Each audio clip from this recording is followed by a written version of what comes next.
MX1 series that we're going to see unfold in 2021. All the action coming up very shortly.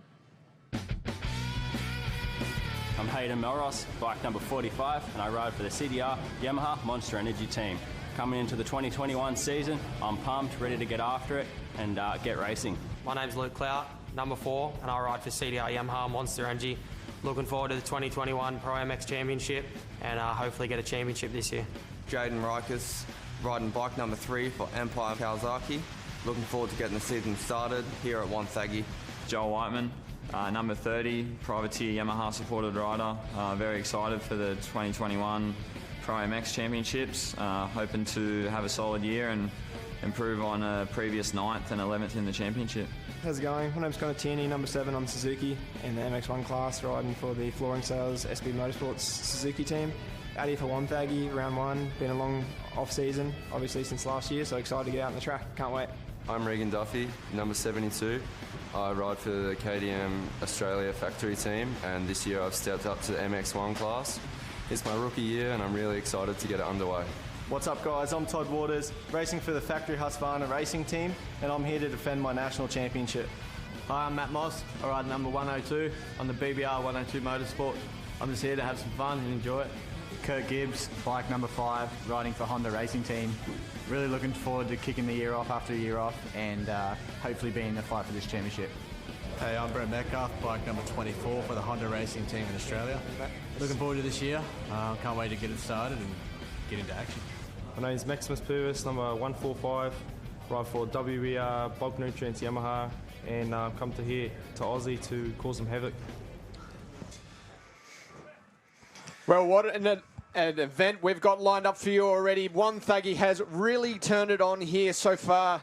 The track itself is looking tremendous at the moment. The guys out on track at the moment doing a little bit of maintenance just after our practice and qualifying sessions. Now we have had, as the guys mentioned earlier on, a lot of rain overnight and leading into today. So what the track we see in front of us right now, to me, is an absolute surprise. And the biggest thing for me is this track is really going to deteriorate as the day goes on, and it's going to show the true riders that are the toughest, the fittest, and the quickest out there today.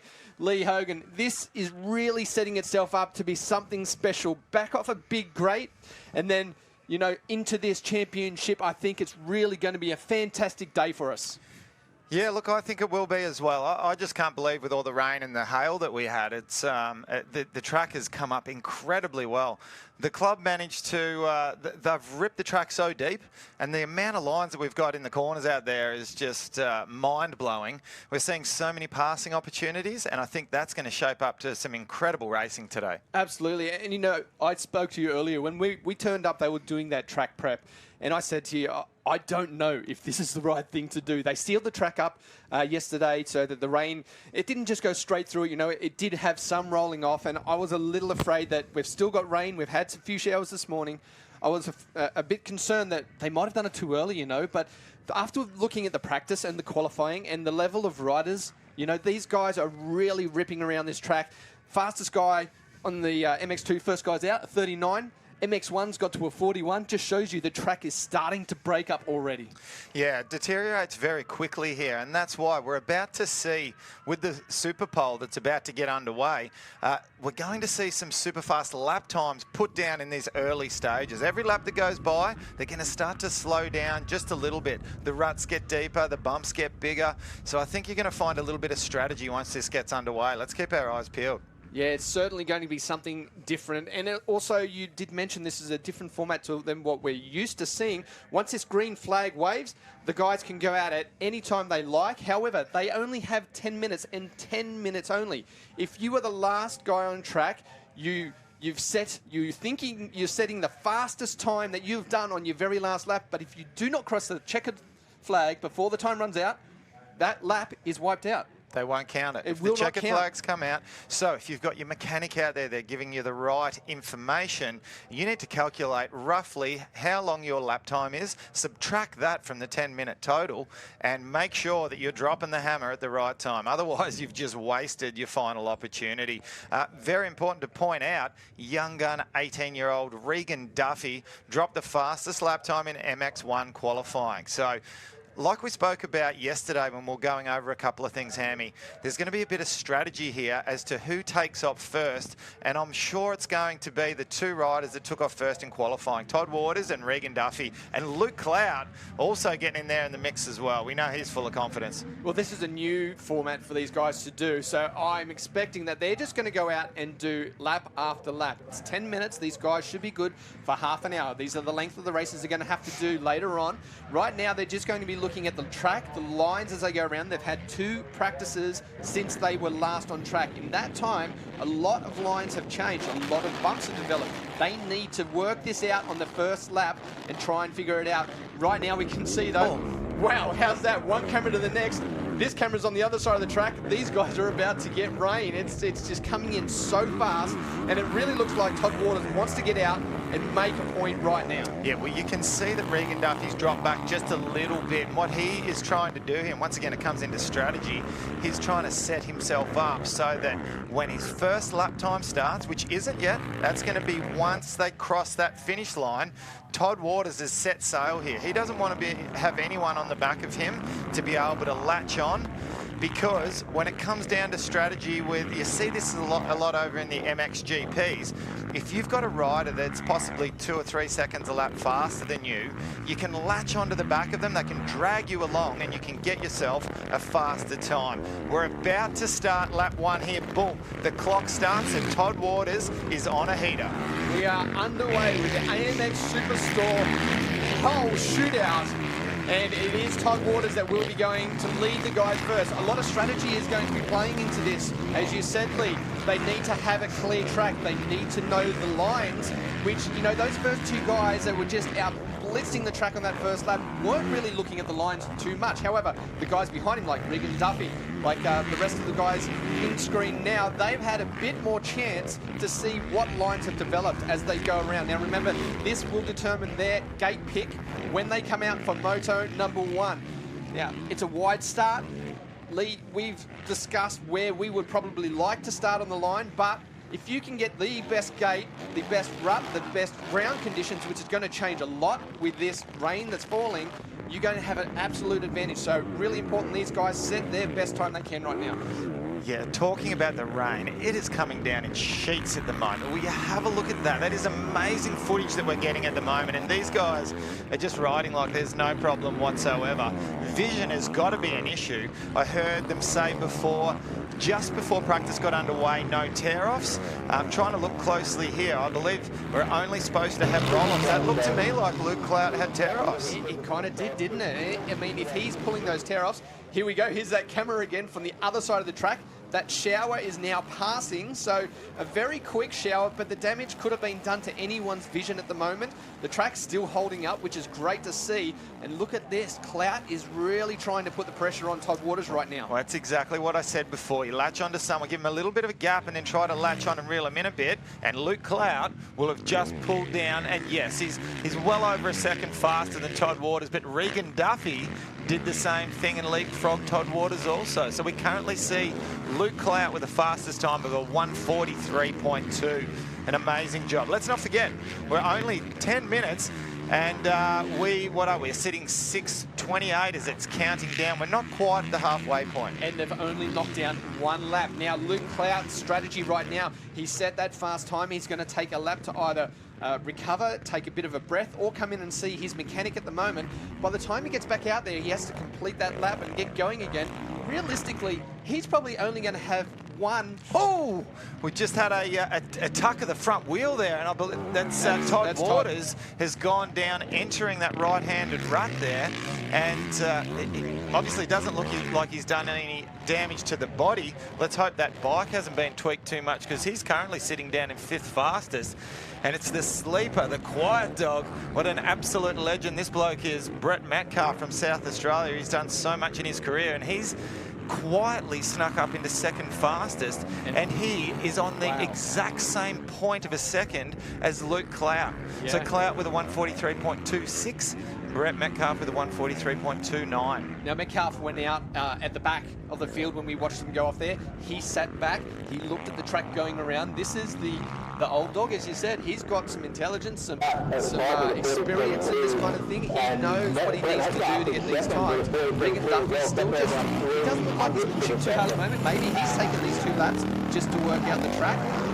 Well, he'll be certainly setting himself up now. He's got 2 corners to go before he'll start another fresh lap. So watch, he'll be about to drop the hammer, because on a track this size, with the amount of corners, see, as we see, boom, straight into a beautiful little scrub there, staying as low as you can over the jump, and he'll be on a heater for sure.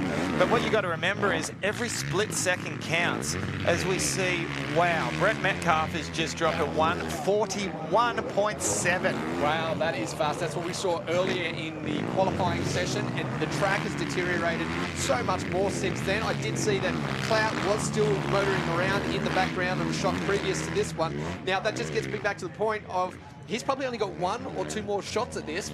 When you do not continue to ride around and put those laps in, there's only 1 or 2 more chances that they have to set down a fast time if they're not going to continue it. Here is Jake Moss on screen at the moment. He is going to try and set himself some fast times. Matt Moss is also out there. Connor Tierney, he's out there as well. There is Matt Moss on screen on the 102, up towards the finish line right now. So this will be a flyer from him. He will definitely be trying to put down a fast time and get himself up there with a great gate pick as they go into Moto number 1. One of the riders surprising me a little bit at the moment, Hammy, is Kirk Gibbs, number 5 on the factory Honda machine. He was right up there and absolutely flying in qualifying, and he's sitting back there in 10th at the moment. Now, hey, it's not such a bad thing. You're still in the top 10. But those first 4 or 5 positions or picks of the gate are critical and very important. So we see Brett Metcalf coming in here, some fresh gloves, possibly got a little bit wet with that shower that came down, a little bit more grip and back out and into it. However, have a look at this time. On screen right now is Kirk Gibbs. As you said, he is way down the order. He has taken 2 laps of riding an absolutely slow pace. Oh, and really struggled through that whoop section there. I know he's taking a tighter line, but not getting up on top of those bumps anywhere near as much as, say, your Regan Duffys. There was a Yamaha down on the side of the track just as we went past there. We'll see who that might have been in a second, but here we'll check out the time. Up and over for Kirk Gibbs. Certainly it's got to be a better one. Oh, there we go. 1:42. So he's moved himself up into 4th place. Oh, and Melross. Melross, and he is certainly injured in some way, shape or form. He has rattled himself.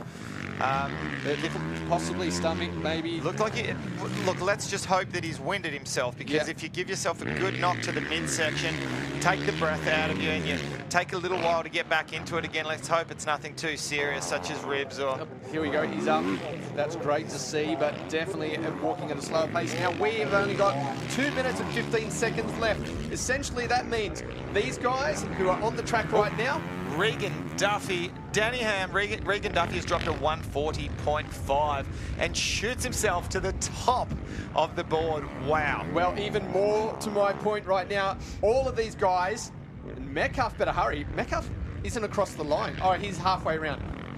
They are running out of time. Yeah. Anyone who's on a flyer on this lap will get their time scored, but I don't see by the time Metcalf comes around. No, he 41, there we go. He won't be able to better his top 3 position.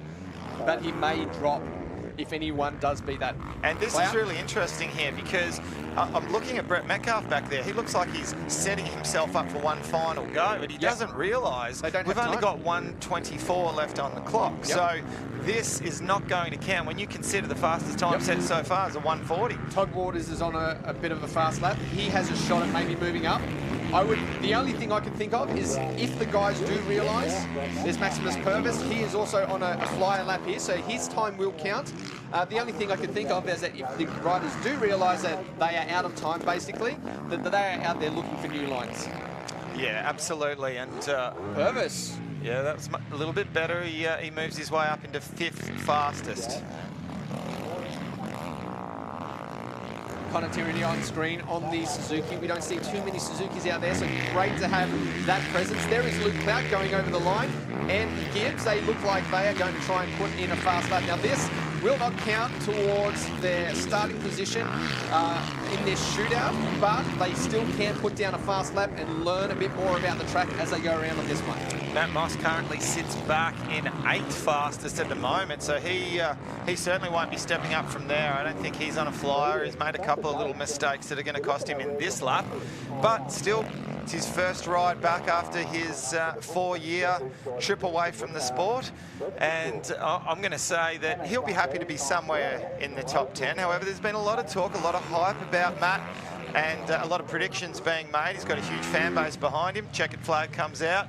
So job done for Matt Moss, and he'll be down in 8th place. He'll get 8th pick, unless he gets leapfrogged by perhaps a Connor Tierney or Jake Moss, which I can't see happening. Yeah, here is Metcalf on screen. And again, we said he is on a fly, and it probably will be a fast lap, but it will not count towards that shootout time. So realistically, for all these guys at the moment, it is just a chance to see where the lines are developing, what the fast lines are when they are out there. That one final lap before it gets serious with moto number 1. Todd Waters right there, back up and riding after his crash. That's a tough part of the track, isn't it, Lee? We discussed that yesterday. It is a really tricky part. Deep loops, but it's on a bit of a bend, so it makes it hard to get through there.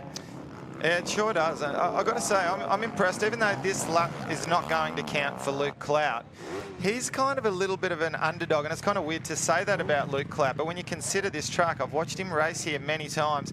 He's fast. He tends to ride the 450 in a slightly lower gear than most of the other riders, than, say, a Regan Duffy or a Todd Waters. Yep. So when the track gets really rough and we get to near the end of the motos, which used to be 30 minutes plus a lap, 25 plus a lap we're going to see today, sometimes we can see Luke Clout perhaps not finishing quite at the same rate that we do some of the other riders. So it's going to be interesting to see his fitness and how it's going to last out. Absolutely. It's going to be tough for these guys. That is one thing we can be certain about today. This track is going to work every single rider out in that paddock today and make them work for the positions that they end up earning at the end of the day. Really, really tough conditions. The wind is still blowing a gale here. It is freezing cold for anyone that doesn't live down in Victoria. Here are the results. All right, yeah, the results are an exceptionally fast lap there for Regan Duffy, following up from his fastest time in qualifying for the MX1 category. His fastest here in our poll, which a sensational lap time with a 140.5. Second fastest was Luke Clout with a 141.7, and then also on a 141.7 in just 0.02 seconds slower was Brett Metcalf, getting the Honda up there in the top 3, and another Honda there in 4th place with Kirk Gibbs. Yeah, great to see Gibbs stepping it up right now on the Honda as well. He's on that new bike. It's a bit of a change for him, so really great to see him getting it up there and putting in a really good, solid time. All right, well, we've got Regan Duffy here on screen. He's got his poker face on, he's got his game face on, and of course Rihanna is down there in the thick of it and about to have a chat with Regan Duffy. Let's go down. Congratulations, Regan Duffy from KTM Australia. Here you are, $500 from AMX Superstores. You're taking up the very first Top 10 Shootout Pole Award for 2021. Not much emotion going on with your face, but surely you're excited. You know, it's cool to get it, but it means nothing really to me. I just got to do it in the motos now. Yeah, that's all I want to do. I want to win the motos, not the shootout. So I'm happy, I'm stoked. Thank you to everyone involved with this, and yeah, I'm just looking forward to get out there for the races. Give us an idea of what the track is like out there. We've obviously had lots of different weather conditions. What's it like for you guys? It's tough. It's pretty muddy. It's not as deep as we thought it would be because obviously they had to seal the track for the weather. They didn't want it to just turn into full mud, so it does have a hard base to it, but it's all right. I like it. I've done enough laps around here that I'm pretty comfortable, so yeah, I'm really looking forward to it. Regan Duffy's got his game face on. Looking forward to seeing you in the Thor MX1 Moto coming up later on today. Congratulations, Regan Duffy. What a fantastic job there from Regan Duffy, getting that #1 position in the AMX Superstores pole. And he'll carry that confidence into Moto 1. And you can see he doesn't look overawed by the occasion. He won Manjimup 15,000 against all of these big guns a couple of years ago when he was 16 years of age. Now, I don't think that's ever been done before. Even the likes of Leeski, Gawley, you name it, no one's done that. No. No, it's definitely a big confidence for him, isn't it? And you can see it in the expression in his face right now. I'm sure he's, you know, it really didn't seem it, but I'm sure he is. He's pumped that he has got the fastest time. It was actually a second faster than what he did in qualifying. So that's a thing to really take away from it, is that he's improved his speed. Everyone else is still sitting down at the same area that they did their qualifying time. So a big, big plus for him. And I think, you know, after talking to a few of the guys in the paddock over the last day or two, Regan Duffy's name kept coming up. You know, we haven't really spoken about him too much prior to this, but definitely it is on the radar to a lot of these top riders, and shows exactly right now. One lap, although he did it over a few, one lap fast means one thing, and we know yourself and myself, Lee, that when it comes race time, 25 minutes plus one lap is a different story. Well, it certainly is, that's for sure. We need to remember back to the off-season and a couple of the MX1 races that we've had over here on the East Coast, and we've found that Regan Duffy hasn't been right up near the head of the pack. We had Matt Moss have an incredible win at one of the East Coast rounds overall, and Luke Clout came out and won the last two motos. Regan Duffy's back in 5th or 6th. He's had his struggles. However, in the last couple of weeks, he came out and did a local race here against some big guns at Wonthaggi. And what he did is he dominated on a 250 against the 450 machines. Now that just goes to show how good he is in these soft and sandy conditions. However, like he mentioned in the interview, this isn't as deep as we expected Wonthaggi to be. They had to seal the track because of all the rain. They have done such an incredible job. This is what motocross racing is all about. And how cool is it to be able to bring it to people at home, in their lounge rooms, or they're watching live streaming. This is just such an amazing thing that has needed to happen for our sport for a long time. We've just watched the warm-up lap for the MX2 class. We're about to get underway. And, wow, I tell you what, this is one stacked field. Absolutely, and one thing I want to bring out is our fastest rider, fastest qualifier out of the MX2 when they were first, and that is the important part, is they were first on track. We had Kyle Webster as our fastest rider, and he did a 1:39.4. Now, we just saw Regan Duffy do a 1:40.12, something like that. That is almost a second faster. Again, first practice out, so the track had not really developed any big bumps or anything that would have slowed them down, but right now they're getting set up. Kyle Webster would have to be one of the favourites going into this. Well, not only is Kyle Webster also a sandgroper from Western Australia, just like Regan Duffy, he lives about 20 minutes from here. He lives down at Inverloch at the moment, right? So the training group that these guys have got on, that's looked after by Ross Beaton, well, Kyle Webster looks after a whole element of this training side of things. And let me just quickly point out to you, back second fastest in qualifying, Alex Larwood. He was only out of juniors a couple of years ago. Here's a spring chicken that's in there in the mix, and I did not expect him to be up there in the top two. We're about to see the gate drop here for race 1 of MX2. Underway, and who will jump out first?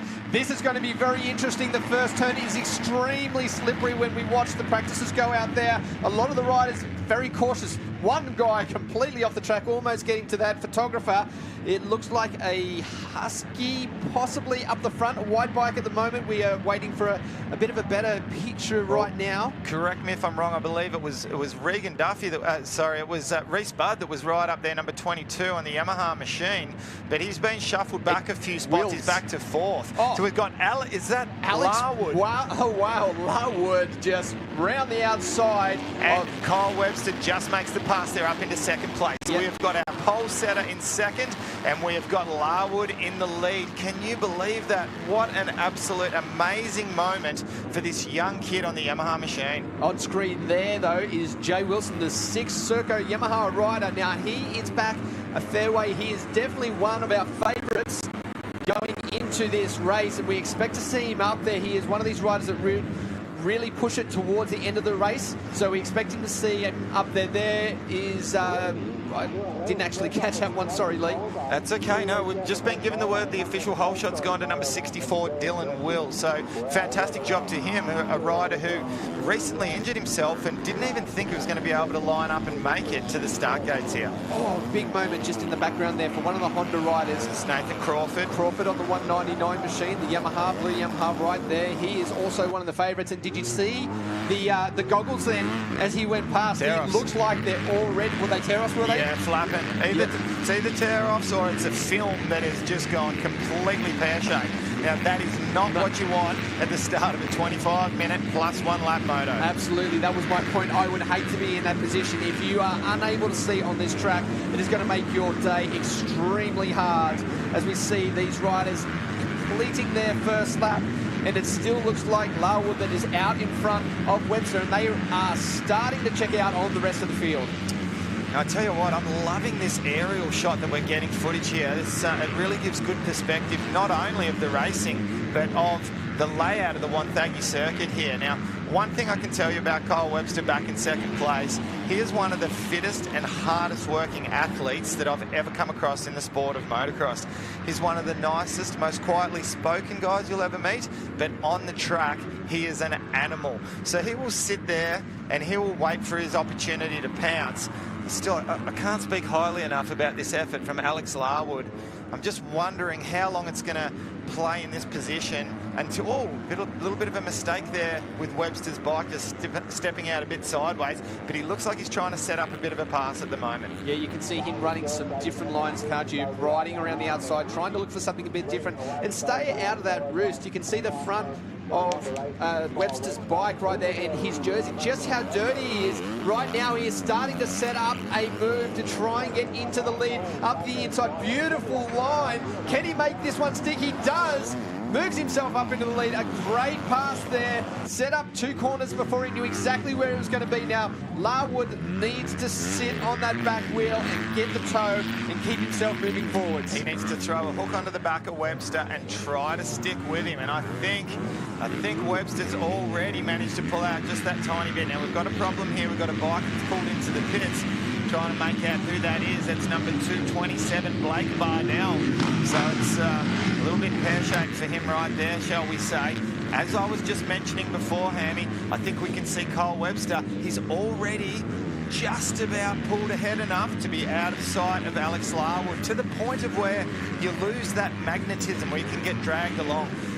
I tell you, Kyle Webster's smart enough to know the moment he did that he dropped the hammer. We had another rider down there, number 35, Aaron Mason. He's gone down in one of those tricky left-handed runs. Well, it's starting to really show at the moment how hard this is. Look at this. 10 seconds already over third place. Now, this is not something I expected out of this class. It is usually something, a class that is really tightly packed with all the riders. Everyone is running at a very similar place. To see these guys that far in front already on the third lap, wow, this is insane. And Larwood still holding in there. Yeah, and I just want to quickly make a point. He may be 10 seconds back, but Jai Constantino, the privateer on the Husqvarna machine, what a fantastic job from him. A little bit of a mistake we just saw there on screen from Kyle Webster has allowed Larwood to latch back on just a little bit. And that's going to be the big order of the day, isn't it? No mistakes, and that's going to be so hard to do that. No mistakes is really, really important. There is Jay Wilson trying to get his way through those massive rollers we spoke about earlier on. He sits himself there in 9th place at the moment, just in front of Thomas Ravenhorst, I think it might have been, as they come around towards the finish line. And I think we might have lost a couple of riders. We certainly did in the background. There was something happened over that roller I caught just at the back there, and he had to go around the outside. That was the 14 machine of Jesse Dobson. Now, Dobson is a little further back than I expected as well. He has dropped himself back to 15th place. Actually, you know what? He didn't go over the finish line. I expect to see our scoreboard continue to go down. That is a good point. He missed the timing loop, yes, and he will drop right the way back. Now, not quite sure how that's going to work. Is he going to be able to get slotted back in, or does he get relegated down there? And, of course, he rides for one of the biggest teams in the MX2 class, the Serco Yamaha team, have been around for many years, won many championships with the likes of Luke Steich. Yeah, absolutely. It's going to be an interesting one, I think. Just from what I've seen in previous years, the next lap around, it should count him back in there, but it also might think that he has missed a lap completely and be a lap down. That's going to be interesting. Well, let's just give a quick little recap here of the top 10. Of course, Kyle Webster and Alex Larwood. The battle continues. A super impressive Jai Constantino in third. Reese Budd, we touched on at the very start. He's still holding on to fourth place. Dylan Wills, incredible job just coming back from injury, rounding out the top 5. We've got Jay Wilson, Levi Rogers, Thomas Ravenhorst in 8th, Ricky Latimer and Isaac Ferguson in the top 10. And just out of the top 10, Nathan Crawford, someone that we really expected to be right up there. Wow. Have a look at Alex Larwood getting him back onto the rear end of Kyle Webster. He has got it down to under 1 second, 0.9 of a second. Yep, so fastest lap for Webster is a 1:45. Last lap for Webster, a 1:47. So I'm feeling we're seeing a mistake in that lap as we see another rider down, Honda rider right there. Just looking for that number. Can you pick that one up, Lee? Can't quite grab that one.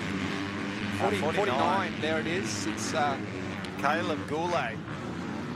So already we're seeing a lot of mistakes out of these riders. A tough track. And one thing that we've seen already of two of the riders, Metcalf earlier and then the other one earlier in the pits in this race, once you go down to the sand like this, your grips, they get completely covered in sand and mud. It makes it very hard to hold on to the bars. Really important when you're in a race like this. And also your gloves fill up completely with mud and sand and also get completely wet. Another thing that makes it difficult to hold those bars. So you see a lot of the riders coming in after a crash trying to fix this issue up so that they can continue their race without any other things slowing them down as they get towards the end of this one. Well, occasionally on a track like this, when it starts to get muddy, it's important if you do hit the deck, quite often it's good to go down on your forearms with a clenched fist. Don't put your palms down and slide them across the mud. I remember doing a Supercross race with you, Hammy, in 97, where it rained that much. Our whole Supercross track was underwater. I remember just about all of us lined up on the start line with a rag out the side of our pants. And if you go down and you get mud on the palm of your hand, you pull that rag out, you give it a quick little wipe, and boom, you're backing into it again. Last lap's around 1:46, so the pace is back for Webster.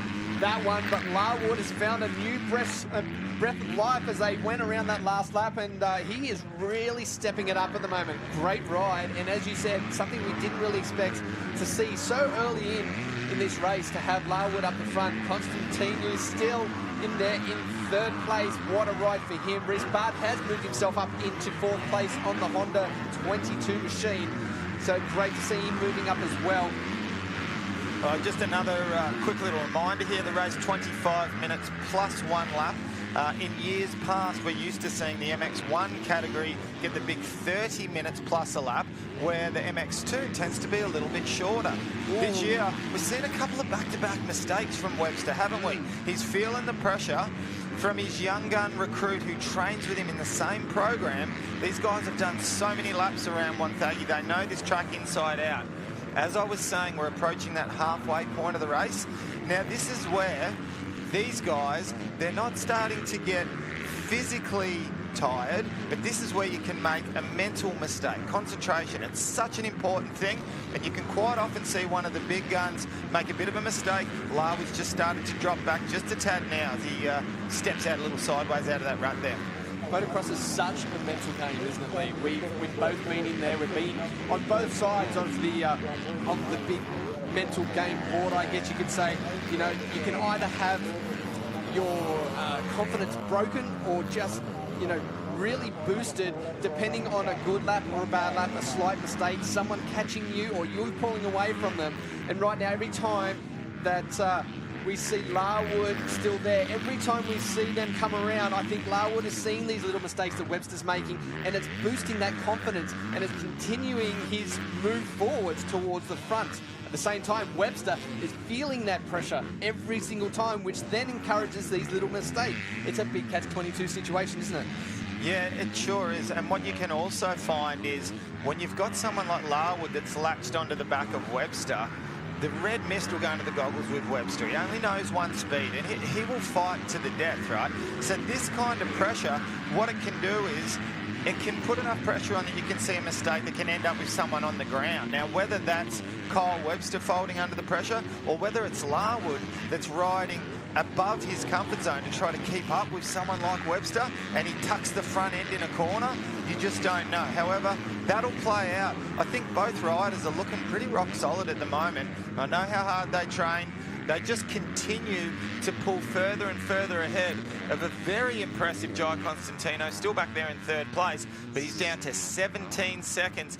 He's got company, though. Only 2.5 seconds behind him is Reece Budd. Yeah, that little battle for third, fourth, fifth is really starting to light up, isn't it? We've got some big players back there that we expected to be up the front, really battling for this lead at the moment, and they have given themselves a lot of work to try and catch up. You know, this is going to be a tough pill to swallow at the end of this race for those guys, you know, to have these two out in front by so far while they all battle back there. Second, third, fourth, fifth is becoming a real good battle right now. And we can see Nathan Crawford snuck up now into the top 10, but, wow, he's 37 seconds off the lead.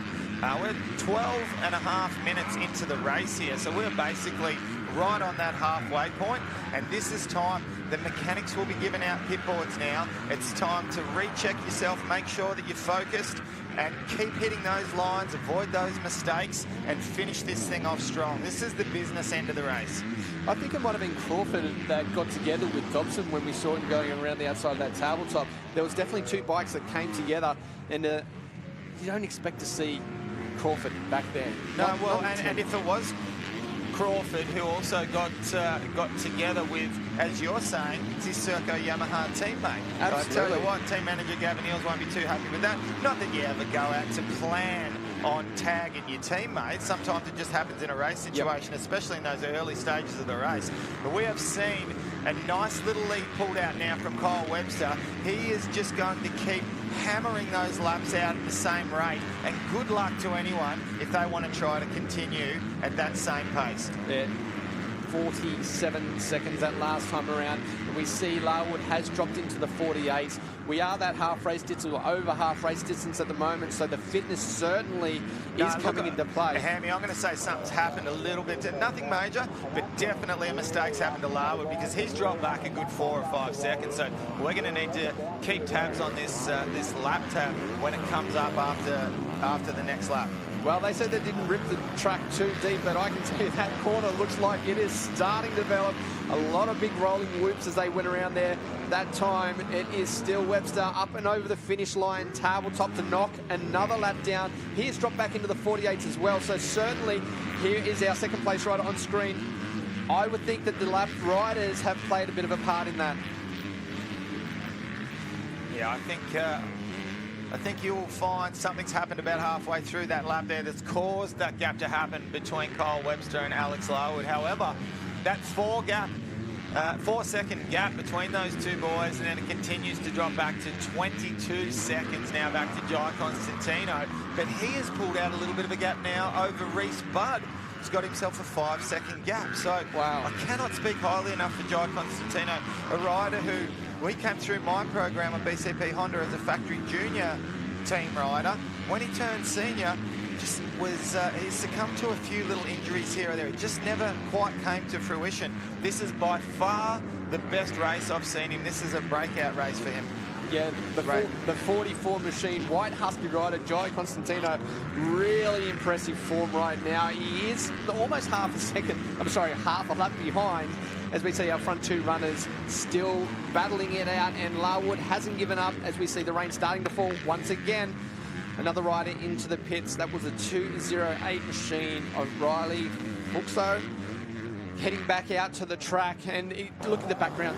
The clouds. This is going to be the story of the day, isn't it? It's just continue to have these showers. Oh, wow. Look how difficult it is, even right at this point, for the fastest guy on the track to get through those big roller and waves. even just watching Webster come into the start of those, that's where we did our track piece before.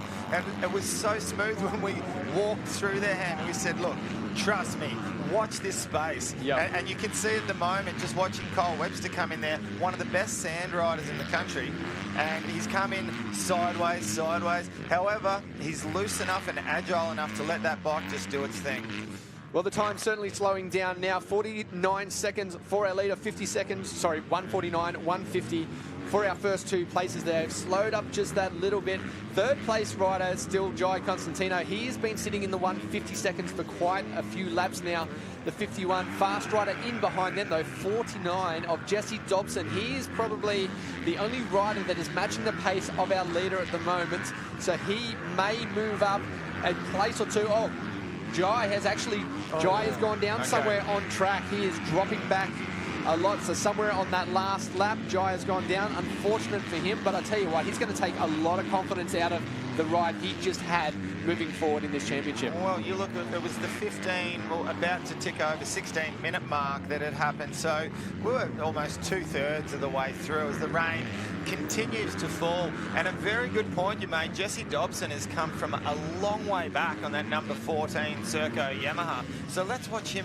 He's obviously leapfrogged to Jai Constantino, who's come across some issues, but how much further can he make his way up through the field? He finds himself roughly around 7 seconds behind Reece Budd at the moment, and then there's eternity back up to anywhere near the top two, and Alex Larwood, of course, will be the first one that he comes across.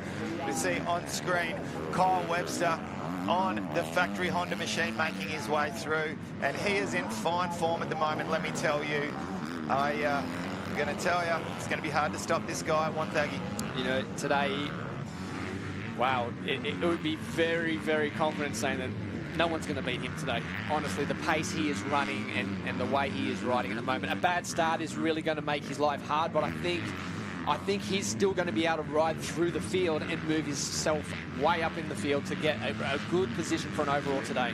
And so we look at the lap times here, just with that last one coming across, Kyle Webster continues to just drop down 148s. He can do 147s, and yes, his fastest was a 145 when he needed to, but Alex Larwood, 150. And we look, Reece Budd's come through in third place at 152, so a good solid 4 seconds slower than our race leader. Yeah, that is a lot. And again, as I said earlier, hard pill to swallow for these top riders of that team to, you know, go back to the pits and see how much these guys pulled away from him in the first race. It will be different in the second one. There's a lot of racing to go before they get back out on track. The track is going to change a lot. It's going to throw a lot of spanners in the work, but it's going to be hard to rebound off that confidence-wise to come out there and push for that win in the next race. Have a look at the form of Alex Larwood at the moment. Fresh out of juniors a year and a half ago. This kid looks like a seasoned veteran. Beautiful body position. He's got a good head on his shoulders, and I've watched him come through juniors and win all these Aussie titles.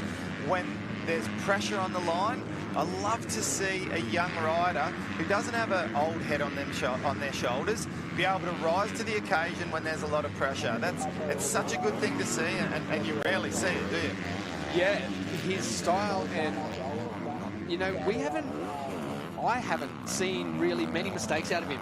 He has slowed up just a little bit, but this is a solid ride. Very solid. His style looks tremendous going through there. He looks really comfortable on the bike. If he can just keep pushing through that, you know, there may be some pressure towards the end of this race, but I think that second place is secured for him. I don't think anyone's going to catch up to him.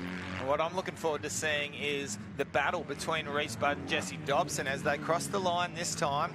Rain continuing to fall, so it's really starting to come down hard at the moment. Now, this track, we've said, oh, it's great, it's copping so much rain, etc., etc. Just like any track, it can only take so much rain before that mud starts to, before the dirt starts to lose its consistency, and then we have some struggles on our hands. Yeah, and that will bring up some new riders, won't it, also? We look at our times. Wow, okay, so third and fourth, the last lap times, that is going to be getting close. The 22 Yamaha rider, the blue Yamaha rider of Reece Budd, just posted a 154, and the rider behind him, the 14 Serco Yamaha rider, Jesse Dobson, a 151. That's a 3-second difference in that lap alone. He is not that far. He's only 3 or so seconds back. That is where the battle is going to be very soon for these guys. Like, yeah, this is going to get interesting. It is raining cats and dogs at the moment, Hammy. It is coming down hard, and it's times like this. Kyle Webster nearly got blown off the side of the track as we see our flag marshals out there. Have a look at these conditions. it's times like this where I'm so happy that I'm in here. We've got the caviar, the lobster, we've got the climate control going on in the commentary tower here, and this is just, wow, this is incredible conditions out here. Wonthaggi always serves it up. Yeah, no one can appreciate how windy it is either by these pictures. We have been getting blown around. We're surprised that any 10 survived. Oh, no, look at that bike. Oh. Just completely blown around. Carl Webster completely blown. Is that hail? Is that hail, Danny Ham? Surely not. Well, it was coming into our motel room sideways last night, so if it can do that, then certainly it can do. The track's looking a little bit whiter, I'm telling you, that's hail. Look at it down here. Well, it is certainly testing these guys. As we see the 49 machine on screen there, still rolling around. That's Caleb Goulet. He was one of the rides we saw a little earlier on as we just try and pick up some of these. There is our lead rider, 96. How long left? 2:55 plus 1 lap. So that's essentially 3 laps left to go in this one. Yeah, we're at the just over the 21-minute mark at the moment. A 6-second lead. We've got Kyle Webster over Alex Larwood. So Larwood just slightly dropping back, but still continuing to massively pull away from Reece Budd and Jesse Dobson in 3rd and 4th. Now, 2 seconds. Yeah. Wow, this is getting tight between 3rd and 4th. Yeah, so I think the issue there, Jesse Dobson didn't quite get down to his super fast 51 lap time that he did last time. Otherwise, he would have been all over the back of Reece Budd. Reece Budd continuing at this end part of the race to keep dropping down. I know he's not in the 51s like the leaders, but 55, he's not dropping down his lap time. He's staying the same, and he would know he's got one of the big guns trying to reel him in. Now, this is so hard for our camera guys to try and pick up these riders when it gets into these conditions. You know, it is extremely wet. There is our lead rider, just went through right there, 2nd place, about to jump in the screen in the yellow. A beautiful run still by Larwood, and you know what? He is going to pick up so much confidence coming out of this. He is going to be a contender in this class going forwards as it absolutely pelts down. Wow, these conditions have taken a massive turn. Yeah, the track, it can't take this for much longer. If this is a passing storm coming through and it goes, great. If this sticks with us for any longer than 10 or 15 minutes, this track is going to be a mess. And I tell you what, we are about to see some exciting stuff happening, that's for sure. Kyle Webster back in the screen once again.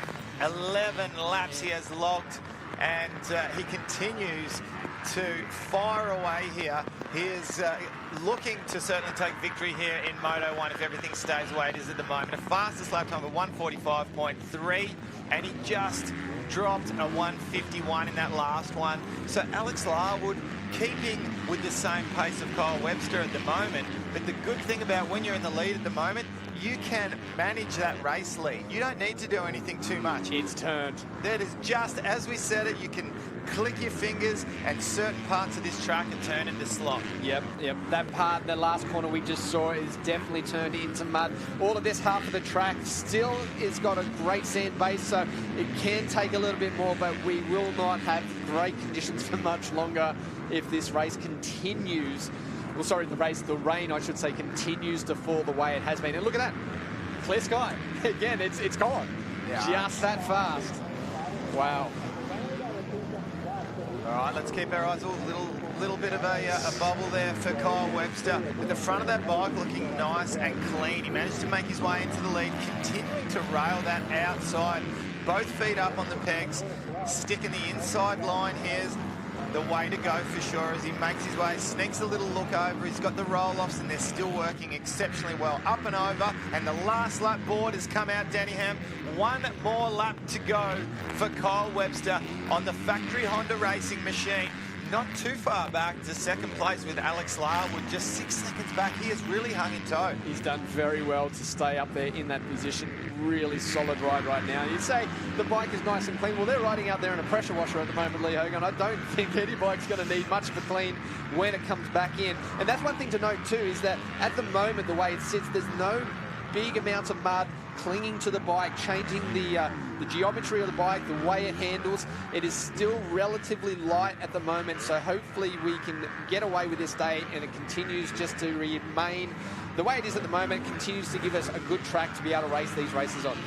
So as we see, we've got under half a lap to go for our first and second place getters, and they're deep amongst the lapped riders, Hammy. Now, they can be an absolute menace, shall we say, if they don't know that you're coming through, and especially if you're the race leader, Kyle Webster, you're the first one to come across the lapped riders. They don't know you're coming through.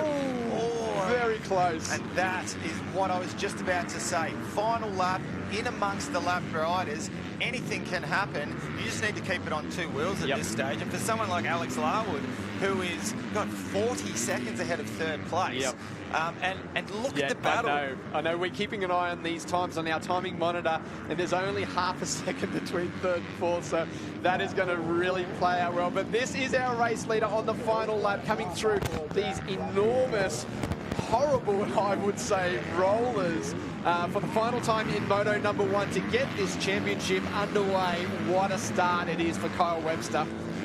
An amazing ride and almost wire to wire. Not quite, he had to make a pass at the start of the race, but what a fantastic job for the factory Honda rider, Kyle Webster, as he slaps the handlebars down. He is pumped, and that is a way to start your championship campaign. Fantastic job also to second place rider Alex Larwood, and he is on the WBR Bulk Nutrients Yamaha machine. Great job to him, and they are light years ahead of third and fourth place. But let's see who can hold on for third. Yeah, well, we should be seeing them come into screen almost right now.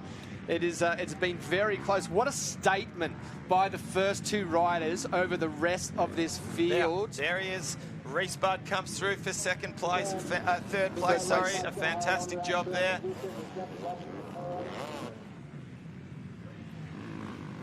Very close finish there. It was only 0.5 of a second between Reese Budd and Jesse Dobson. Nathan Crawford managed to make his way all the way up to 5th place. Jay Wilson also. So these guys, they made their life exceptionally hard by starting so far back. And who knows, it might have been a bad start. We didn't catch up on what happened. However, that's where fitness, line selection, concentration, it all comes into play, and that can see you come up. They've all put themselves into relatively good positions that provided you give yourself a good result in the second moto, you could come out with a good overall finish. Yep, and that's what's going to be important, is the overall for the day. The points to the championship will be awarded from that result. And you're right, they have set themselves up. They've done it an extremely hard way, but they have set themselves up for a good overall on the day. I can tell you they'll be going back to the trucks and debriefing on that moto just to try and get an idea of how they can catch these leaders. And just a quick reference here to 7th place rider Jai Constantino. All right, let's check out our results here for the MX2, brought to you by Pirelli for Moto 1. Kyle Webster with a fantastic win from Alex Larwood in 2nd place. Reese Budd, also Yamaha mounted there, rounding out the top 3. Jesse Dobson and Nathan Crawford makes out your top 5. Jay Wilson, Jai Constantino, awesome job for the privateer.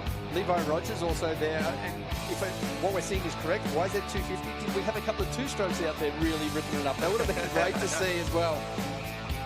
And rounding out our back-end places, shall we say here. Good job for Brock Ninnis there at 22nd place.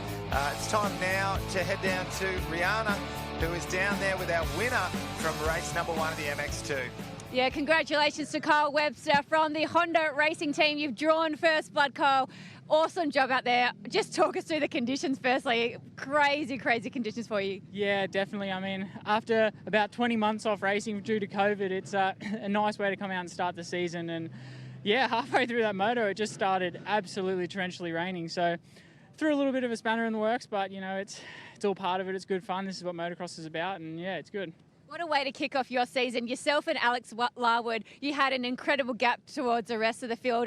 You must be really excited to get your season started that way. Yeah, definitely. I mean, me and Alex, we actually trained together during the week a lot, so that was awesome for him. And yeah, that just felt like, honestly, a training moto with me and him riding together. So to kick the season off like that for both of us was awesome. And yeah, one more moto today, and hopefully we can do the same. I know it's been a long time since we've had national motocross happening in Australia. Does it just feel good, a bit of a weight off the shoulders to get that first one done? Yeah, definitely. I mean, like I was saying, our pre-season went for nearly 20 months, I suppose. So yeah, to get that off the shoulders was good. You know, that much time off racing is hard. But obviously, yeah, work hard and get back out here. So we look forward to seeing you in the Moto 2 this afternoon. Good luck. Thank you very much. Thanks.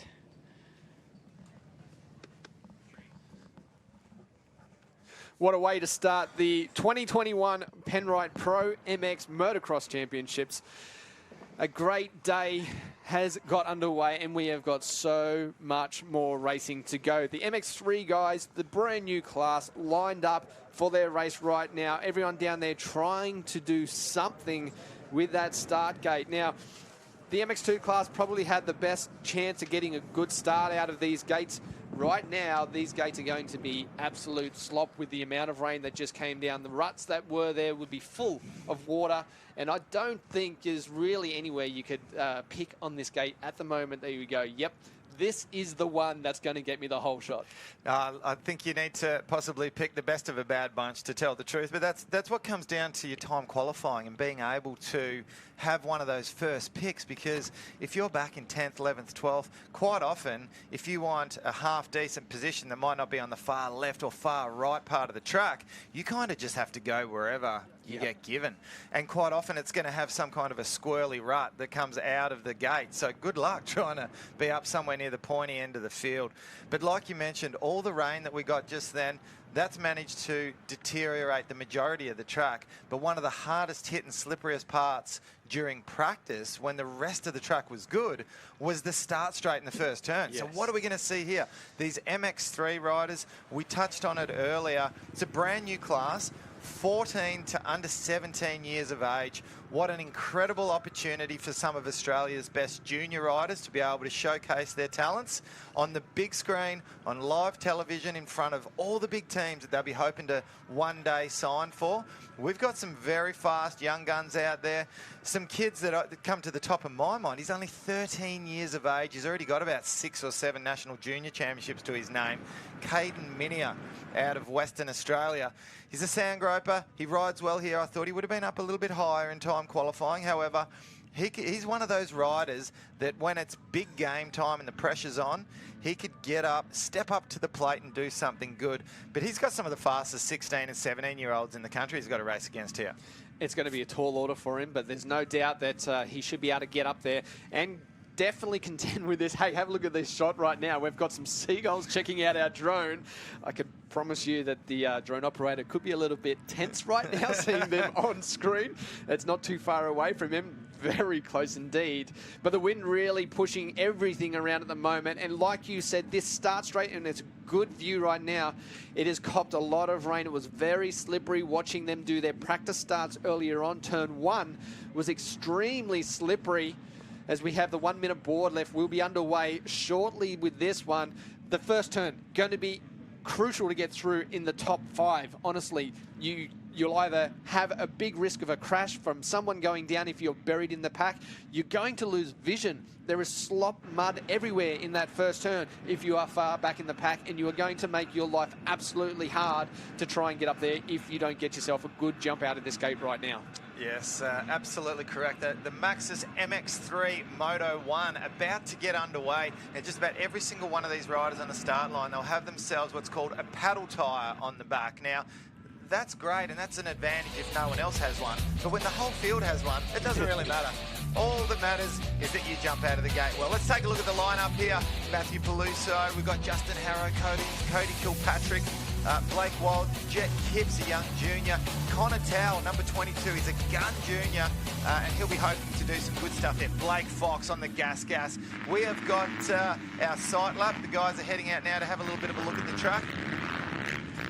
Very important to get out there and do this right now. They haven't seen a track for a bit over an hour and a half, possibly since the last time they were out there. This track has changed so much. There is new ruts, there's new bumps, there's new lines. Everything they need to work out as they do their sighting lap right now.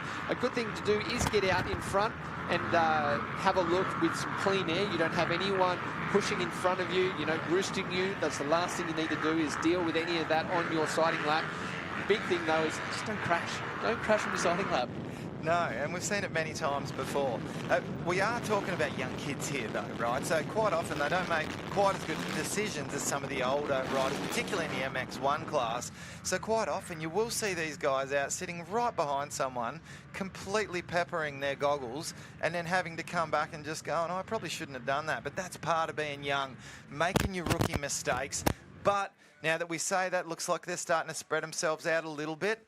And hopefully they're doing logically what they should be doing, which is checking out potential passing opportunities, because they all know where they want to go on the track, where the ideal line is. But if you've got someone in front of you that's on your line that you want to get past, you need to have alternative lines out there. So these sight laps, it's sometimes good to get out there and ride some of the...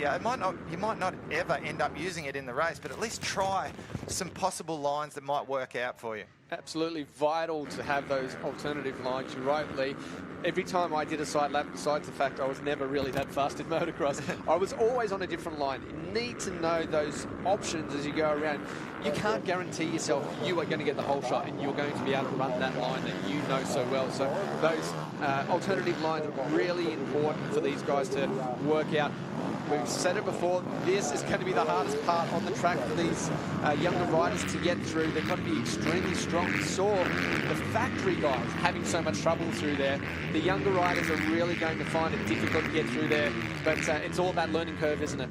It sure is. Now, as our MX3 riders are making their way through to complete their side lap, let's just go over a couple of the big names here, some riders to potentially keep your eyes peeled out for.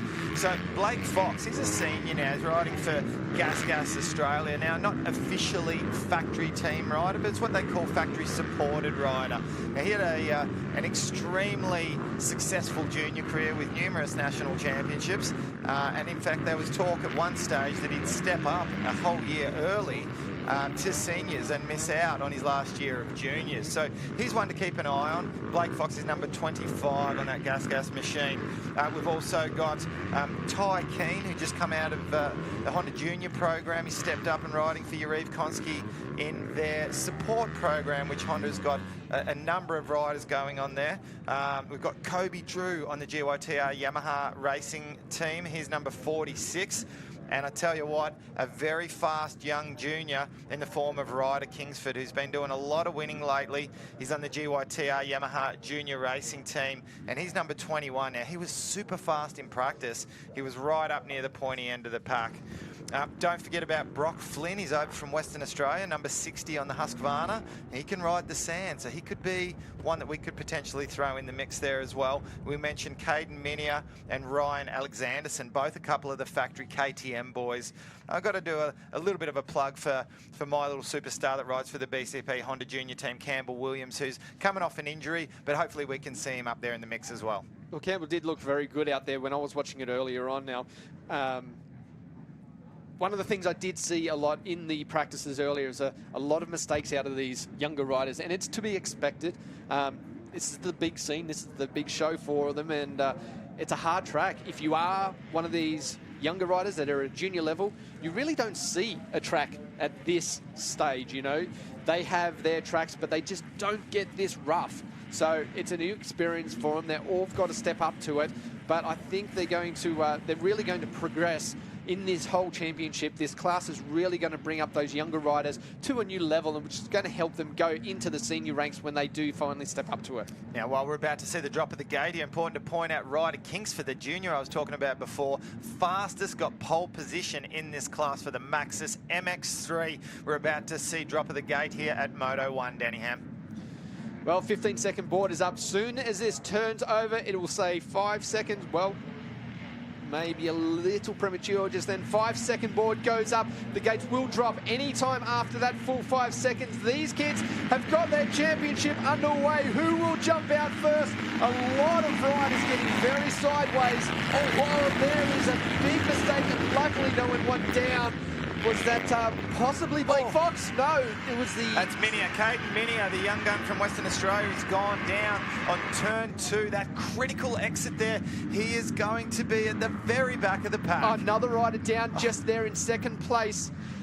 just trying to get up the inside there, was unable to get into that rut at a good position. The front wheel just slid out and then tapped the back wheel of the rider in front. And look at this battle already. There is Campbell Williams, the 288 Honda rider. He has got himself a great start around the outside. Is the 222, I think it might have been, Rory Fairbrother. He is also up there at the pointy end of the field in this one. Notice that no one is using that outside line on that step over just there. It's a bit of a split lane, and I just haven't seen too many riders. Third place there with Campbell. We look back a little further, we'll try and pick them up. Hard to see when the front of them is so dirty from all the roost. Early on, a couple of interesting lines right there from some of the riders as we see the entire field make their way through this long sweeping left-hander. And look at the bumps that have already developed. 22 is our leader. Connor Towell is well done. Yeah, the KTM rider out of Newcastle. He's got company right behind him, and then Campbell Williams, the BCB Honda rider, back there in third place. So a great start from these guys. There we see Ryder Kingsford, who's been in such fine form, winning most races that he's been entering lately.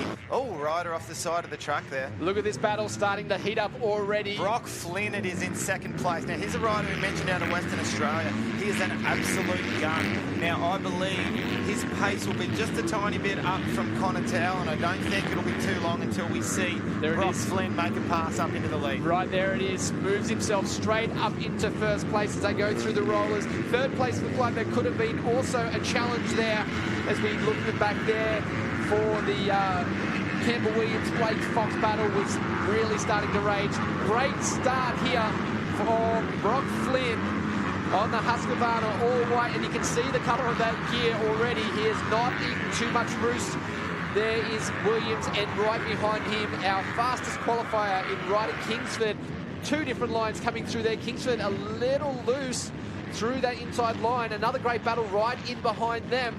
That looks like Jacob Sweet, possibly. Jet Burgess Stevens. Leader. Yep. That's our leader going down. Just letting it all hang out in these early stages of the race. That's allowed Connor Towell to go straight back into the lead again. Well, it looks like Connor could be in second. Who have we got up front there? Oh, that's Blake Fox is on screen at the moment on that gas machine. Yeah, so Blake Fox on the 25 has moved himself up there. This is the importance of getting yourself a good position off that start, isn't it? He didn't get the whole shot, but he put himself in a perfect position to make advantages when all of these other guys have made their mistakes. There is 21. He has moved himself. Kingsford already has moved his way up there into that top three position. There is our previous leader. Brock Flynn coming through. And that's what we're seeing, Hammy. MX3, and especially now we're throwing some juniors in there, we expect to see a few mistakes. There's a lot more crashes going on at the start of the race. People going all over the place, and we see yellow flags waving again. That's who's gone down? Yeah, one of our top guys. One of our leaders. Let's try to pick up who it is. Didn't quite catch it just there. There is Flynn. Ryder Kingsford's moved into second place. Burgess, so who did we lose? Connor Towell. Connor Towell's dropped back. Now, he's over the last couple of years, he's been known to be exceptionally fast, but has been known to hit the deck occasionally. So, unfortunately for Connor Towell, that good start has turned pear-shaped straight away. Seth Birchall just on screen a moment ago, leading up to that tabletop with all those ruts, getting a little bit off balance and moving sideways as he took off the ramp. So a good recovery from him to get over that tabletop. Ryder Kingsford on screen 21. Now, he is absolutely flying. Oh, yeah. Where is Blake Fox? Just went through, I think, so he's still a little bit behind, 4 seconds behind at the moment. As we see third place, there is Campbell Williams, the 288 machine. He is looking really good. It's a great style he's got. It looks effortless when he is feeling it out there. The way that Blake rides, Campbell, my apologies, Campbell Williams rides really smooth and comfortable on the bike. As you said, Lee, coming off a bit of an injury in recent weeks, but every little bit of time on the track right now is good time to build that confidence and learn from mistakes, from things that you do correct, and really advance your riding abilities in this class. A bit of a challenge here at the inside from our 4th place rider, Jet Burgess-Stevens. As we see our previous leader right there on the fly gear, he is still up and running around Towel, possibly just there. Good battle though between Williams and Stevens as well. Yeah, Jet Burgess-Stevens is out of Tasmania. He's on that factory KTM junior racing machine. Same age as Campbell Williams, so this is a good little battle between these two guys. But if we have a look at lap times, we can see Blake Fox is in an absolute league of his own. He's just managed to drop a 1:54. He's a good 3 seconds faster than Ryder Kingsford, who's a further 3 seconds a lap faster than Campbell Williams and Jet Burgess-Stevens. So these guys, if they continue without any mistakes, which, hey, it's the MX3 class, we don't know what we're going to see here. We're going to see these three start to separate themselves. So I can't see any battles happening here except for Campbell and Jet perhaps, and then back behind them we've got Jacob Sweet, Benny Novak, Brock Flynn. They're starting to stretch themselves out a little bit. Well, Campbell's still managing to hold off that charge from Stevens in behind them. Stevens is huge, isn't he? Oh, he's super tall and lanky, and he's starting to put on a little bit of size. He's always been tall, but he's just starting to put on a little bit of weight now. Stands very high on that bike as they go through one of the probably more tricky parts of the track. Oh, Williams, a small mistake has allowed Stevens to go up around the outside. As we see 36 there. There's a bit of an issue. There's that other line. Wow, why is no one using that other line? That is crazy to see the difference in speed there between those two lines. Certainly used it to his advantage. Very much on the edge of the track right there as Stevens moves himself up into 3rd place and starting to move away. Oh, and just like that, Stevens runs a little bit too fast into a rut, unbalances himself and goes down front wheel washout. Unfortunate for him riding well, but he'll get back up and get going. Hopefully move himself back towards the front. And that's put Williams back up into 3rd place as we see on screen now. Another good little battle developing between these two riders. That's Benny Novak, number 70. He's actually the only fully factory-supported rider in this class, in the MX3 class. His teammates with Kurt Gibbs, with Brett Metcalf on the factory Honda machine. So Benny Novak doing a good job out there, but he'll certainly be hoping to make his way up into that top 3. He's currently in 4th place behind fellow Honda rider Campbell Williams. If we have a look across at lap times here, we can see he's running a 1 second a lap faster time than what Campbell is. So I don't think it's going to be too long, and we're going to see some close battles here. Wow, we've just seen something on the on our times in our screen in this in the studio here, and the rider you spoke of earlier has just absolutely blitzed his last lap, a 1:56. We haven't seen anyone do this. Caden Minia, the Western Australian, the one that went down and we said he was in nearly last place. Well, he's made his way up to 6th place. This 13 or 14-year-old kid who had to put in a special application to be able to race. I think we've got him on screen. There is Benny Novak, and I think right in behind them. Yep. The 66 machine, perfect pickup right there. He is flying at the moment, and it will be no time at all before he's putting the absolute pressure on our rider here, the 70 rider, in front of him. Mistakes are still a big thing at the moment, so let's see who can withstand this pressure as they go down. Oh, look at that at the bottom of the screen. Let a rider go down. I just want to make a point. Did you watch Caden Minia's line up the inside there? He basically hit not one bump going into that corner. His lines are coming together, and this is the kind of track that he comes across all the time over in Western Australia. Trying to set up a pass here on Benny Novak. We've got on screen Campbell Williams at the moment, who he currently doesn't have too much company, but I don't think it's going to be too long until he's going to have a young whippersnapper all over the back of him on an orange machine. Oh, and as we speak, there he goes, a big mistake. Another rider down at the corner. Wasn't Kingsford, I don't think. No, it wasn't one of our race leaders.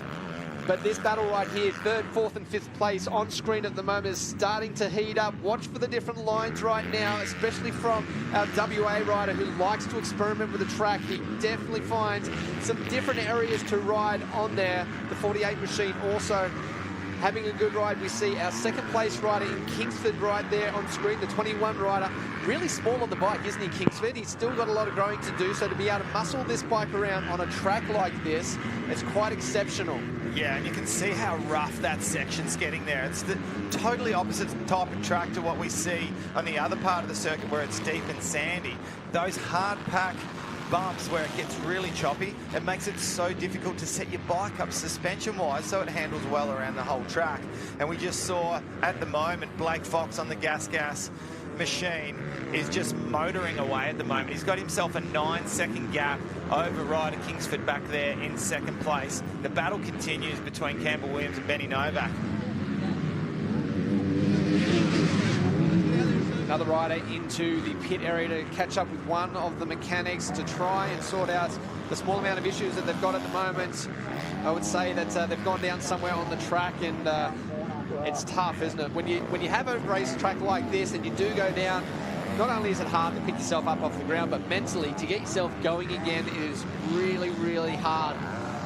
As we see our lead rider, it is Blake Fox, about to knock down another lap. We have 8.5 minutes to go in this moto. He's looking really comfortable at the moment. He's looking super fast, not making any mistakes. He's got to that part of the race now where he's coming across lap riders, so he does need to be careful that he doesn't get tagged, because a lot of the time these lap riders, they're trying to just figure out where the heck they're going, let alone worry about what's going on behind them with a faster rider coming through. So sometimes they can make a mistake with the kind of ruts we've got on the track here. They can pop out of a rut into another one. Next minute, boom, you've tagged the lead rider and they go down. So it's really quite tense and nervous times when the leader starts coming past a big bunch of lap riders at one time. Well, our lead rider about to come up onto this rider on screen as he sits just in behind him. Blake Fox will be making a quick pass there as Fox just came onto the screen right there. Another Suzuki out on track. There is Fox. The gas rider still working his way through the lapped riders. It looks like we might have some drops on the screen again, Lee. Yeah, and we look to have had some dramas with Campbell Williams, who's dropped from 3rd place, and he's dropping down. He's down to 15th at the moment, and I'm not quite sure if he's back up and running. Can't see what's happened, so we'll have to keep tabs on that. Benny Novak, though, is holding on to 3rd, still ahead of Caden Minier, and he's got a 2-second gap there. So that crazy surge that we saw from Caden Minier seems to have stalled just a tiny little bit. Now we're at that stage of the race now where you can sometimes get caught up in all the hype. You get a rush of blood like it's come from the back of the pack, but sometimes it's not possible to sustain that kind of intensity for 20 minutes plus a lap. So sometimes you need to take a breath, step back a bit, and then remount another challenge to finish off that race strong. That is a great point right there, Lee. We do see it even at the top level, don't we, with the American riders in Supercross. They can come from so far back, but they'll just hit a point in the field as they're moving through, and it just stalls their momentum. They fall into the speed of the rider in front. Oh, big moment there for one of our... Well, have we got the lead change right here, or... No, this is back in 66. That's Caden Minier and Novak. Yeah, so just trying to pick up here. That looks to be, that is 66. Flynn and Minier. So Flynn has moved himself up right on the back wheel of Minier as well. Is that correct? Either that, or perhaps I'm trying to pick up where Benny Novak is. So I kind of feel as if, yes, Caden Minier has made another mistake and he's dropped himself back. So Benny Novak stuck in that 3rd position, sitting where he was. Mini has made some form of a mistake and dropped back behind Kobe Drew, who's now made himself up into 4th place. As Stevens. Yeah, Jet Burgess-Stevens. Where did he come from? He just completely come off the side of the truck there. Yeah, he was down in the corner previous to that one, picked himself back up and shot just straight across there. He got himself back on a safe area of the track. There's Williams there also. There's a lot of riders that have gone down in this one, isn't there? And, you know, it's an example of some of these juniors that are doing such an incredibly good job, and they're just consistently making mistakes. And there's one rider in particular, Ryder Kingsford. He's not in the lead. He's in 2nd place. Yes, he's 17 seconds behind, but he's stringing together consistent lap after lap after lap as we see our leader narrowly avoiding a lapped rider who's gone down in a corner. 5 minutes left in this moto. First one of MX3 for the 2021 series, and in fact just MX3 overall. It's great to have this class now up and running. It really is going to benefit these younger riders, as we mentioned earlier on. Blake Fox still leads this one, 17 seconds or almost 18 seconds over rider Kingsford. Novak sits there in third place. Kobe Drew, which we haven't mentioned, is sitting up there in fourth place on the 46 machine. So he took advantage of Caden Minier's mistake a little earlier on. As we look on screen again, there is the 60 machine of Brock Flynn on the ground again.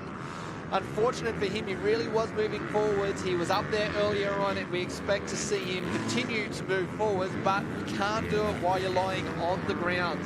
So unfortunate for him, he will drop himself back a bit more. There's Tykeem, another rider, 38, that we haven't seen up the front at this moment. We expect to see him at some stage through this championship up there battling it out with the top 5 possibly as well. But a flawless ride at the moment by Blake Fox on the 25, really knowing his racecraft and a track that is really proving difficult to even the best riders, as he puts a lap down on a few more of our back marker riders. His form on the bike, Lee, it really looks good, doesn't it? Very confident, strong on the bike, even when it starts to get a little unsettled as they go through these corners, you know, finding some new lines as well. Well, look, if you were a betting man and they had some kind of tab going on prior to the race and you wanted to put $20 on a winner, for example, you know, Blake Fox is the one that you would put your money on. He's the one that if you really had to put your home on the line, shall we say, you'd go in hard with him, because he's the form rider, he's the oldest, and he's the one that you would expect to come out and sort of come up trumps here. Doesn't necessarily always work out that way. However, it's good to occasionally see the form rider, you know, come up and do what they're supposed to do. And he's doing that at the moment. He's got a good 15-second lead over rider Kingsford, who a sensational job at the moment, holding on to second place. And a big gap back to Benny Novak, who I'm very impressed with. Benny Novak there in third place. He's doing a good job. Kobe Drew back there in fourth. To me, the form race, or the most impressive ride of this race so far, I'm going to say, is Caden Minier. He is by far the youngest rider on the field here, and he had that crash and come from dead last, and he's made his way up to fifth place. Now, we could potentially have even seen him up, if it wasn't for that second mistake, in around third or even fourth place. So the race is not over yet. He's super fit.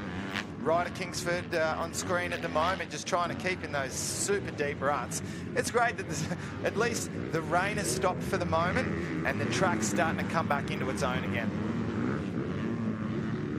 1 minute 43 left on the clock, so it's going to be tight to see whether we get 2 or 3 laps left to go with the position of our leader at the moment, Blake Fox, as we see the 14 machine also getting around in a good speed as well.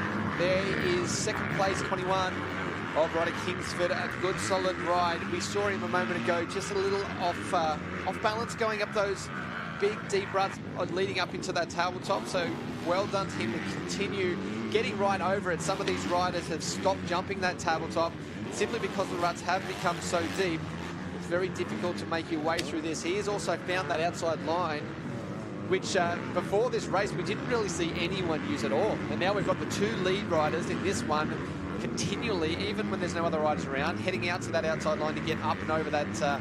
It's almost like a bit of a step-on, step-off tabletop, but yeah, an interesting jump and a great option. I'm sure we'll see a little bit more of that as we get into the MX1 class a little later on. Well, and that's such a good point that you're making, Hammy. It's one of the most important things as a rider, is to be able to spot lines as they change throughout the race. That's something that Chad Reed used to be exceptionally good at. I used to remember watching him when he'd come back over to Australia from America, and through the whoop section, he'd be the first person to realise that around the 5th or the 6th whoop had just gone low enough to the point of where you could start jumping in. So to be able to have the awareness to be able to switch up your lines mid-race, it's one thing to be walking around the track with your team manager and go and pick lines, but when you're racing at 100% and you need to be able to pick new lines on the fly, that's really tough to do, and that's a sign of a true champion. Your focus is so much on the line you're in, isn't it? So to be able to see different lines as you're riding around, exceptionally hard. So for these guys, these young guys especially, to go and be able to pick up that skill and really work with it, it's really going to improve their racing ability as they continue to move forwards in their racing career. Well, we've seen a mistake from Benny Novak has dropped him back to 4th place. And Kobe Drew, what an impressive ride, getting himself up there into the top 3 on board that Yamaha machine. A great job. Minia still back there in the top 5. Very solid. We are at the tail end of this one. Can Blake Fox hold on for a couple more laps? His form certainly suggests that he will be able to get this one through. A 48 machine going down there. Just shows how difficult it is to continue these laps around. As we pick up some more of these riders, really, this is testing their ability, their fitness, isn't it? Getting towards the end of this race, riding on a track that, as we mentioned earlier, probably they don't get much of a chance to do. No, and look, you're not going to get yourself a tougher track than what we've got at the moment. Have a look at how many lines they've got there. Some smoke starting to come out the back of that machine right there, Hammy. And this was a point that I was about to make during the MX2 race earlier on. I'm really liking what I'm seeing with the 250 bikes, which we're also seeing here in the MX3 category. They're trying to get the absolute maximum amount of horsepower out of these small little machines. It's not so much of an issue on the big 450s, but on these bikes, they do everything they can to get that last half a horsepower out of it. And that's why quite often you'll see near the end of the races, particularly at Wonthaggi, how many times have we seen bikes lock up? Smoke start coming out the back of the bike, and boom, all of a sudden we see a big gun who's a good chance of winning the championship off on the side of the track pushing their bike back. Well, I won't say I was a big gun or I had a chance of winning the championship, but I have been in that position. My bike blew up at this exact track right at the end of the race. As we see Blake Fox really showing some great patience right there with these lapped riders. He went up to that tabletop. He's now on his last lap, but he had to deal with a couple of lapped riders, went to a different line leading up to it, and as he came up, made that decision, he had to back out from jumping it because those lapped riders were not aware that he was coming around the outside. That could have ended this race. So great patience, great knowledge from Blake Fox to pick that up on the fly and make sure that there was no incidents in this last lap. Well, he's made an amazing bunch of decisions here in race 1 of the MX3, that is for sure. He's got less than half a lap to go now, and the rain starts to fall once again. We just can't take a trick here. It's outdoor motocross. It's a winter sport. Hey, let it rain. I don't think Blake Fox is going to care too much at the moment. The number 25 gas machine is tucking it up the inside, trying to make his way past Connor Towell, who we saw up there earlier, original race leader who pulled that whole shot.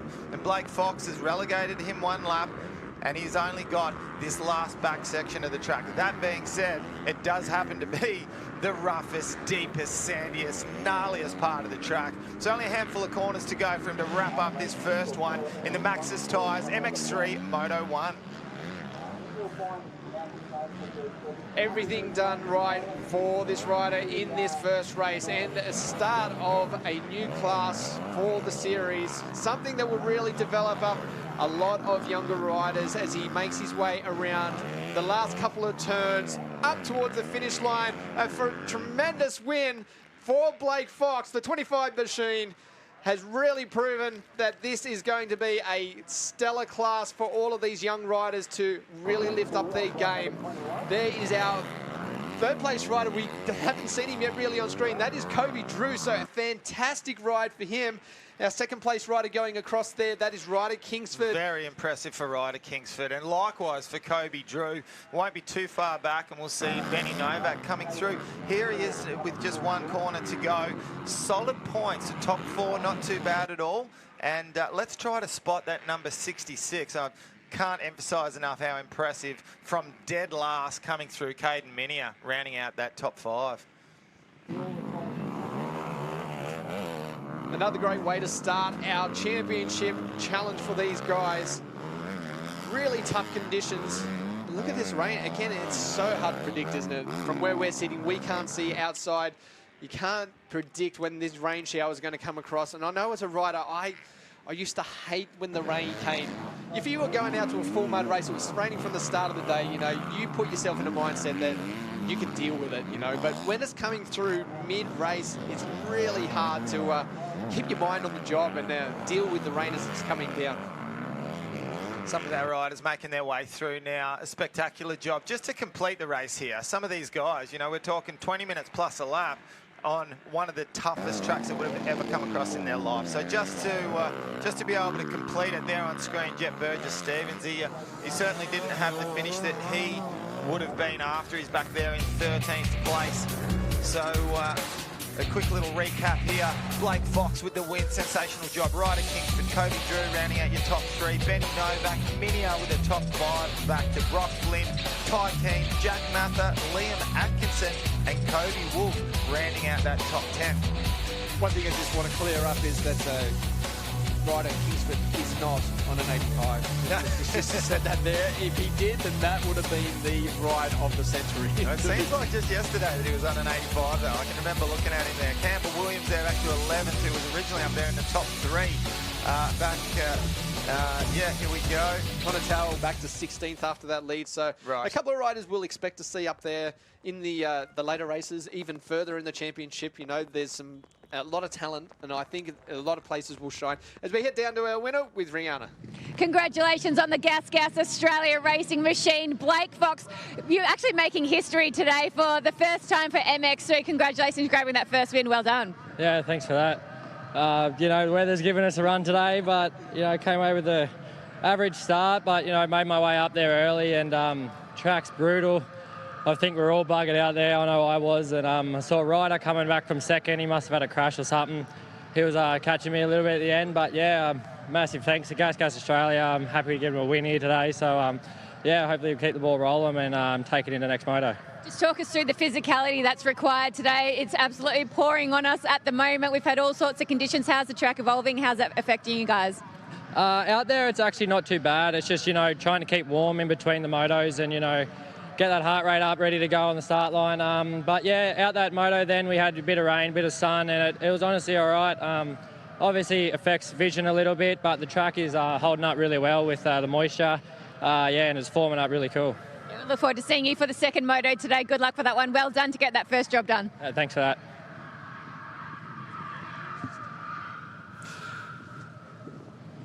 A tough ride for Blake Fox, but a great win to start out his series. Really going to set the standard for this class and to get everyone to rise to that level of racing. Tough conditions still for our circuit as we see really it's holding up not too bad, Lee. With the rain that we've had, it's still managing to hold up there. A lot of big ruts, though, in the corners, coming into them, up the faces of the jumps, really testing these riders. Well, the ruts are only going to get deeper. The more rain that we get and the more bikes go through, it's going to get deeper and deeper. The bumps are going to get bigger. But the track's almost screaming, just going, give me a break, you know? Like, I start to come good, and then, boom, you just dump on me again, you know? It's trying to work with us here. There's not many tracks in Australia that could handle this kind of rain and bounce back and keep bouncing back like it is. So, look, I'm going to go out on a limb here and just say that this is the pattern we're going to see throughout the whole day. I dare say at the end of the day, the track's still going to look similar to this. Weather predictions have this morning as being the worst of the weather. So let's hope that as the day progresses, I don't think dust is going to be a problem, shall we say? Dust, definitely. There was a puff of dust somewhere. I saw it earlier. Are you sure it wasn't smoke coming out the back of a bike? Quite possible. Very possible. Very possible. Now, those ruts, as we said, they're already pretty gnarly out on the track right now, but we are about to get the MX-1s out there, and they are going to dig these ruts even deeper. I'm excited. I'm excited for the MX-1. Traditionally, MX2 seems to have the biggest depth of field. MX1, yeah, you know, we had Ferris, we'd have Todd Waters. Speaking of Dean Ferris, you know, it's a little bit sad not having him here with his retirement, etc. He's been such an amazing ambassador for the sport. So just thought we'd quickly mention that there. However, the point I was about to make, MX1, it's not normally the kind of field where you have this kind of depth. There are so many riders that could potentially get up there. But what I'm excited about, I want to see if Regan Duffy can back up his qualifying and his his pole position first place. I want to see if he can back that up with a win in Moto 1 here in the MX1 class. Well, you'd be a crazy person if you were going to bet against it. But I do like your point there that just generally the MX2 class is the one that we see is the tightest, closest, most depth in the field. Correct me if I'm wrong, but this is probably the first year in many years that we've seen a field that, we would usually say that there's going to be a rider that dominates. I can't see it at the moment. I can't see a dominating rider for this championship as it sits at the moment. We're on a clean slate. Everyone's been off for so long. No one has really all raced together yet. This is going to be an eye-opener as we see the 24 machine. This guy actually could be a surprise. I think he could be. And likewise with Gibbsy as well. Then you've obviously got your Luke Clouts, who, to me, when the tracks start to get harder packed and they get those sharp little bumps and you get the rock-hard corners near the end of the day where you really need that good throttle control, I think Luke Clout is the type of rider that likes those conditions. I really didn't expect him to excel here. Now, if he can somehow manage to come away with perhaps a win, or if not a second or a third, but right up there in the points, Luke Clout could put himself right into a good position. I'm going to say the main one that everyone needs to be worried about, not just from speed, not just because he likes the sand, the hard pack, anything you name it, but because he's the current champion and he's pretty much bulletproof most of the time, is Todd Waters. Regan Duffy, man, we've seen McGrath, there's any number of riders that have come out and all of a sudden had a breakout year at a young age and done something incredible. I don't know if it's going to be the year that he does that in the full season. I think we might see it here today at Wonthaggi. I think it's a long shot to see him string together a championship in his first year. But hey, I could learn to bite those words. 45 just rolling through the screen there. That was Melross. So great to see that he's back out on track after that crash in the pole shootout a little bit earlier on. So Yamaha fielding a very strong team in Gibbs and Melross. I think experience is going to play into this a bit. The guys that have been around a long time, they know how to approach a race like this. They know how to survive in a race like this. When the track starts to get so beat up, there's races. 25 minutes is a little bit shorter than we're used to seeing. So there is riders that excel in the last 5-10 minutes. They've lost that little advantage being a 25-minute race, but I think experience is still going to play a big part in these conditions and trying to get to the end of the race at the pointy end. They're going to set themselves up early in the race in a position where they're going to be able to challenge at the end of the race. And that's where I think you see on screen there the 24 of Metcalf, and as you said, Gibbs, previous championship winner. These guys have the knowledge, they have the experience, and I think they're still going to be a big player at the end of the race. Yeah, I think you're correct there. Start is going to be critical. And we spoke about earlier the double left-handers. The first turn, 90-degree left-hander straight into another one. Now, if you don't come out of that second one somewhere up near the head of the pack, particularly in this MX1 class, there's so much horsepower going down that main straight. If you're not up in that pointy end of the field, it's going to make it so tough. And there's only a number of riders, I believe, personally, in this field that have the speed and the fitness to come from near the back of the pack and make their way through, kind of like what Caden Minier did in the MX3 class. I believe we've got Todd Waters. I believe that perhaps the fitness of Regan Duffy along with his speed. I don't know if there's many more than those two that have got the fitness to be able to back it up with the speed. I know Luke Clout has got that speed. Brett Metcalf as well, for sure. Medi, he'll just keep going all the way through to the end. I'm gonna stick to those three. I'm gonna say Todd Waters, Regan Duffy, Brett Metcalf. They're your three that they can allow themselves to not have the best of starts and still make their way through to the pointy end of the field by the end of the race. 100% agree. There's definitely going to be some experience that's going to be played into this. I'm just looking at the time where we are running on a set time here as to when that 15-second board goes up, which it is already up, and there is someone that is not in the line at the moment. Oh, that was my point right there as we get set for the start of this one. The 5-second board is up. We are about to get underway for the first race of the 2021 season. Who is going to break out with the MX1? Great start. Kawasaki rider on the line is still not even going as we see them go through the first turn. Waters is on the outside. That looks like Metcalf could have been up the inside. And it's a Yamaha out in the lead. I'm going to say Luke Cloud. I'm just going to put that down there.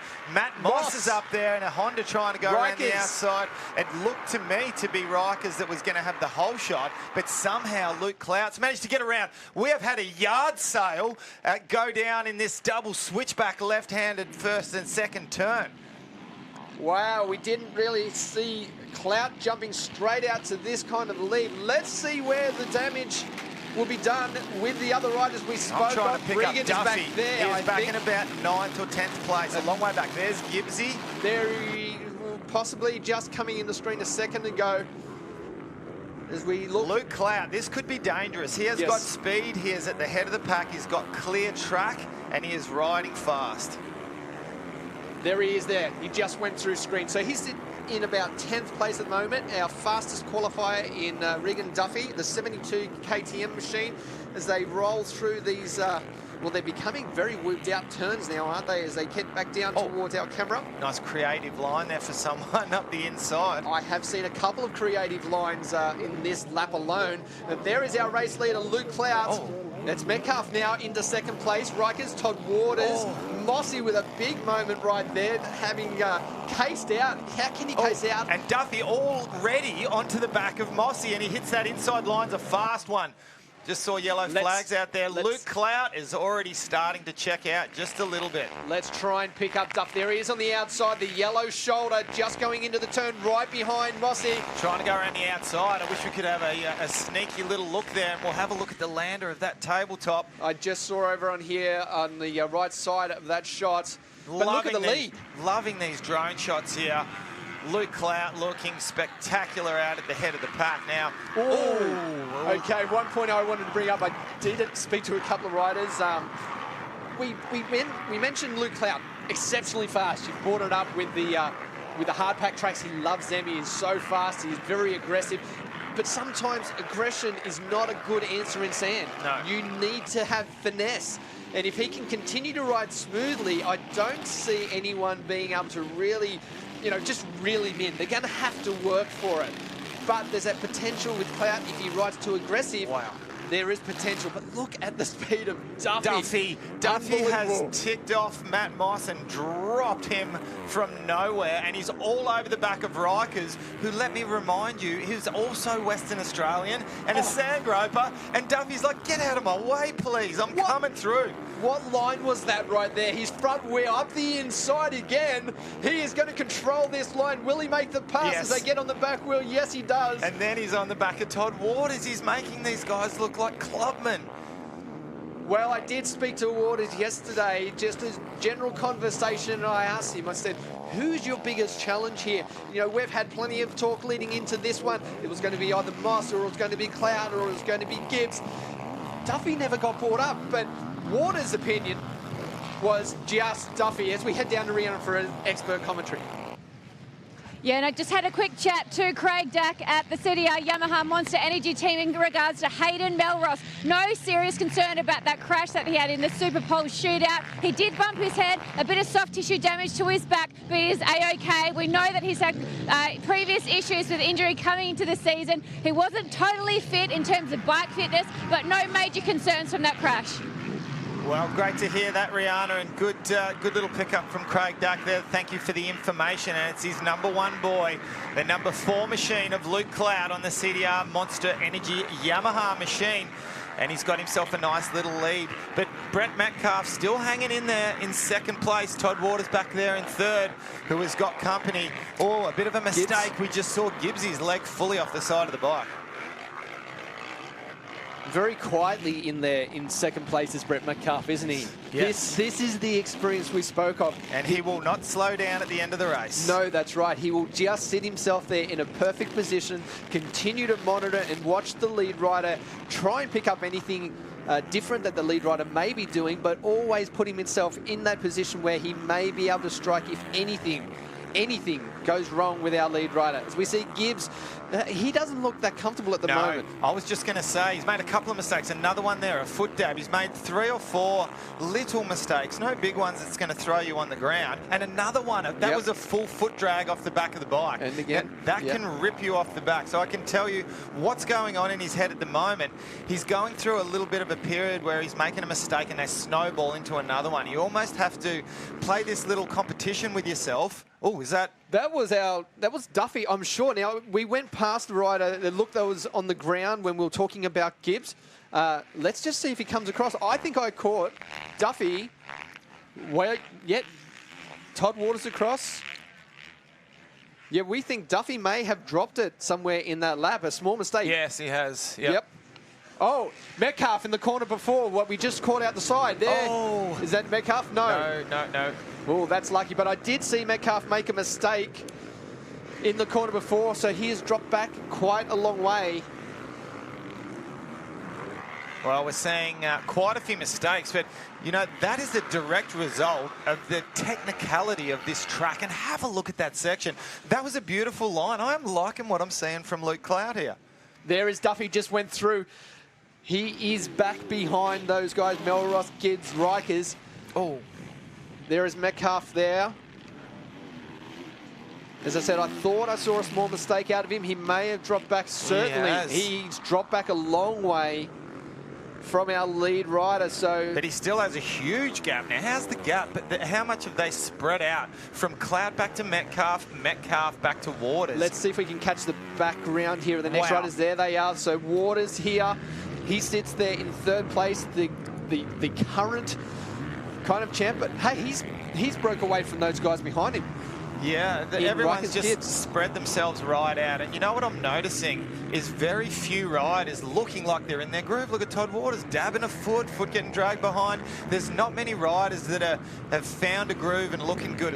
Jaden Rikers is a little bit back here before. Right here, right leading into it. So there is Regan Duffy that is starting to move himself forward again. That battle back there for 4th, 5th and 6th place between some of our heavy hitters is really developing right at this second. As we see our lead rider in Luke Cloud, the CDR Monster Energy Yamaha rider. Sorry, this is Melross. My apologies.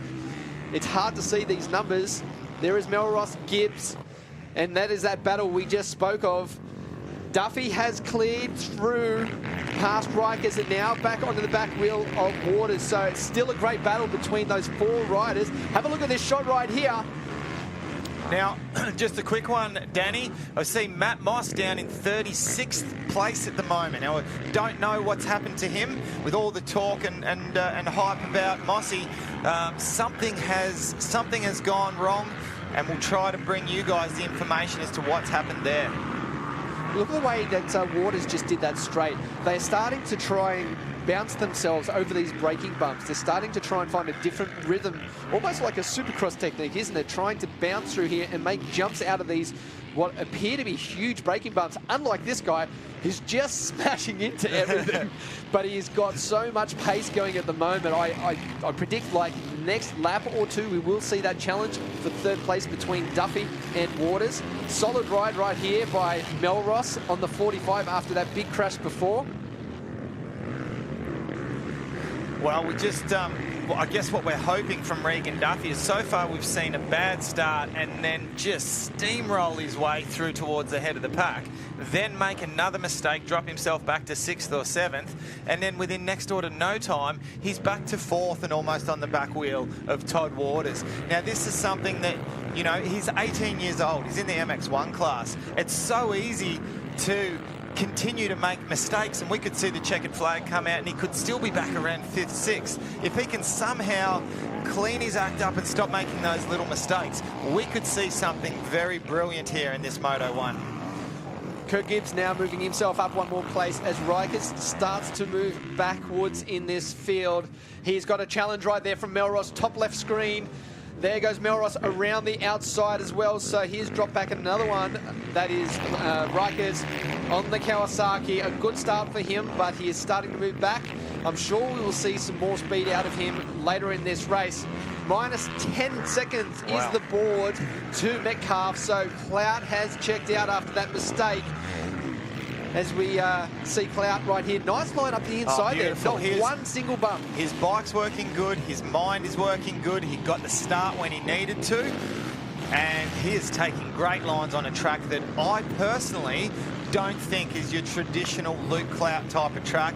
This is dangerous for the MX1 field. Yeah, this is confidence, isn't it? And that's going forward into every other round after this. If he can do this kind of performance here, as you said, not a Luke Clout track traditionally, then going into all the other rounds where he's actually going to be favoured, man, he is going to be hard to stop. And he's such a confidence rider. If he's feeling really, really confident, he's hard to stop. Look, he's even hard to stop when he's not confident, but he's almost unstoppable once he's on a bit of a roll. Metcalf still holding down second place. 8 seconds is the time difference. I got the last time with our timing here. Between first and second, we just wait to see how far back it is.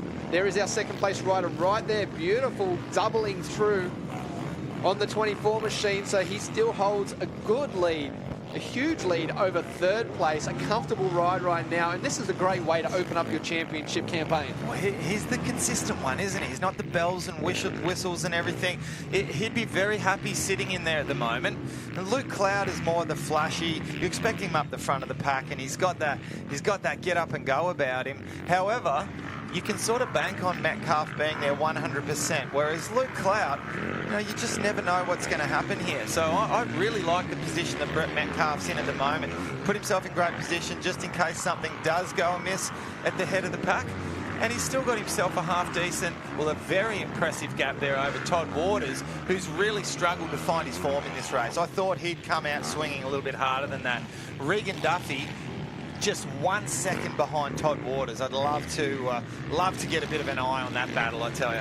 Max Costa into the mechanic area right there in the picture down the bottom. A tough day for him. A tough day for everyone, really. This is a hard track. We've ridden this track a lot, Lee, over the years, and we know how difficult it is. And today, it's presented something different to what we probably are used to, but in another way, a completely different way, different hard challenges. Oh, look, I mean, being a Victorian, Hammy, I've raced this track so many times over the years, and I've raced it quite a few times where it's looked sort of similar to this. It's such a technical, difficult track, and you just don't know what to expect. The takeoff ramps, as you can see, it looks like it's a sandy track, but it gets some real little kickers on those jumps. You get a combination of ruts, and you also get some shaly parts on the track. And like we've mentioned a few times, this part of the track on screen at the moment is quite sandy. However, the other part of the track has got some really sharp edge bumps that can catch you unawares when you're trying to loosen off a little bit and your bike just steps out sideways. Look how far back it is to our next place riders. And Duffy, right there, Duffy has moved himself into third place. So that's how far back the gap was between Todd Waters, Duffy, and our second place Metcalf right here on screen. They are a long way back, but Duffy has made that pass right now, so he now sits in third place. One thing I do want to mention is the last time around, we saw Metcalf get through those rollers and double right up over that last one. So he's got himself a great combo, and he's done it 2 laps in a row, so it's not a fluke. He's done it really well 2 laps in a row, and in sense, he is 1.3 seconds a lap faster on that last lap than our leader. Well, that is certainly a watch this space. So every lap that comes through, because we're 11.5 minutes to go. When you consider 25 plus a lap, we're literally at the halfway point of the race. He can do that. If he keeps chipping away 1 second at a time, we're only going to be a few laps and we're going to have a battle on our hands. Not only that, Regan is also in the 153.8 that last lap around. So 154 versus the 153s over 11 minutes left. That's got to develop into something later. So, well, and let's see if now that Regan has got clear track ahead of him, can he get it down to 152, 151? If he does. We can see his fastest lap time was a 150. Luke Clout, his fastest was a 150.057. So he has the fastest lap time of the race so far. However, is Clout going to have that kind of speed up his sleeve come the end of the race? Did you see the way Metcalf just did that run? The handlebars were almost on lock, and it was like it did not even phase him. That was amazing to watch as they went through there. Clout dealing with a lot of lap traffic at the moment. This could be part of the reason why we're seeing the lap time come down a little bit for him as he heads towards the finish line. We will check that lap time, and this is really going to show us the another 154.8. It's almost exactly the same, but here's what's going to be critical. Let's see what Brett Metcalf's got for us on this latest lap, which should be any moment. 153. Wow. He dropped another almost 2 seconds there. It is going to be on. Yep, do not go anywhere. 52.3. Oh my. Do not go anywhere. We have 10 minutes left in this race, and these three riders are going to come together.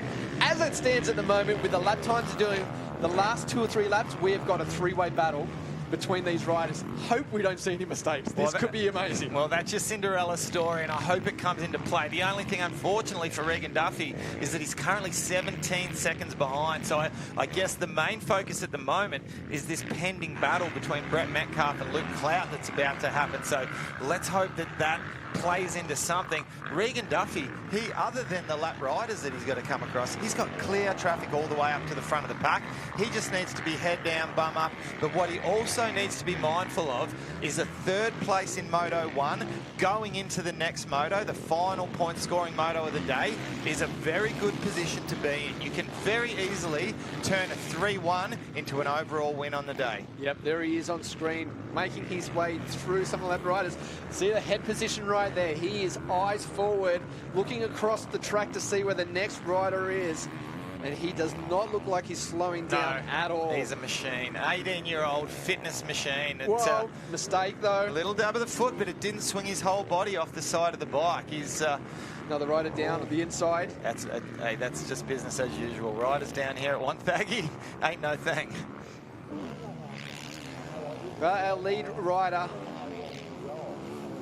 Nope. That was not our lead rider. There is Duffy, just jumped through the screen as he goes around the left hand and back up towards the finish line. It just shows how difficult this track can be. Duffy about to come up over the finish line right now. Lands off that jump. There is 21 just in front of Duffy, having a good ride as well. Yeah, 21, Ryan Findanis. And there is our leader, Luke Clout, on the 4 machine. Now, he's had a bit of a clearer track this last lap around, so he has dropped his times down into the 153.2 as well. Yeah, and he has stretched out almost a full second, a good 3/4 of a second now. So he has really managed to settle down that charge from Brett Metcalf as the gap comes back now to 5.6 seconds. 16 seconds now, the gap. So Regan Duffy's still starting to edge away just a little bit on those leaders. There's a second faster again that last lap. Wow, he has got some speed. Yeah, and we are 7 minutes to go here in the race, plus 1 lap. So this is the business end of the moto where you need to stay focused, make sure you don't make any little mistakes, hit your marks, listen to your mechanic and what's being put on the pit board. Everyone has their own particular style that they like to get from their mechanics. Some people like a lap time. Some people like to know the gap back to the next rider. Other people like a little bit of motivation on there. You might be needing a little bit of a pep talk, such as smooth out or pick lines, whatever it may be. Wow, still rough through there for Clout that last lap around, but he's got a lot of corner speed at the moment, and I'm sure that that's what we probably saw with Clout picking those times back up. He would have been getting some lap boards off his mechanic to let him know that the riders are starting to close in. A 54.3 that last lap around, a 51 for Metcalf, and there he is right there. Wow. So Metcalf is on a charge at the moment. He just dropped the, 0.3 of a second slower than his fastest time of the whole race. Metcalf, and what did we say earlier? He is the one that will be able to keep this pace right the way till the end. Now, Luke Clout is making a succession of mistakes here, one after the other. It's only a few moments away from seeing a battle for the lead here. Right now, he is starting to feel that pressure from the Honda rider behind him. And this is where the experience that we spoke of earlier comes into it. Metcalf knows exactly what he's got to do to keep that pressure on. He may just apply this pressure as well. He might catch him up and just stay there. You know, wait for that mistake. See if Clout can handle all this pressure he's about to be dealt. Yeah, I think what you need to be careful of, and we've seen it time and time again through the generations, as a rider will come up on the leader, they'll settle into their race pace. They think they're doing the right thing and waiting for their chance to pounce, but then all of a sudden they've slowed their pace down, and it makes it really quite difficult. So sometimes you're best to, the moment you get onto the back of them, bang, make the pass, make it happen, and drop them as quickly as you can. This is an incredible ride from Brett Metcalf on the factory Honda machine. Leading into this with the, I ran a little poll, and Metcalf's name really didn't get thrown into the hat that much. Quiet honestly. achiever. Very, very quiet. And this part here is a good part for the track. For Metcalf, and that's where he'll make up a lot of ground. Jake Moss on screen at the moment on the 103 machine, so he is still rolling around out there as well. Back there in 16th place. He's gone a lap down, so returning to racing also is Jake Moss. We really do want to find out, if we can, what happened to Matt Moss. He's got a DNF on his hands here back in 36th place. So I don't know if that was a mechanical, or hopefully it's not something to do with the body, so we can see him back out there in race number 2. There is Duffy going across. Waters not that far behind, No. so Waters may be stepping it up also at this point of the race. Again, though, lap times are massive. We can head down to Rihanna.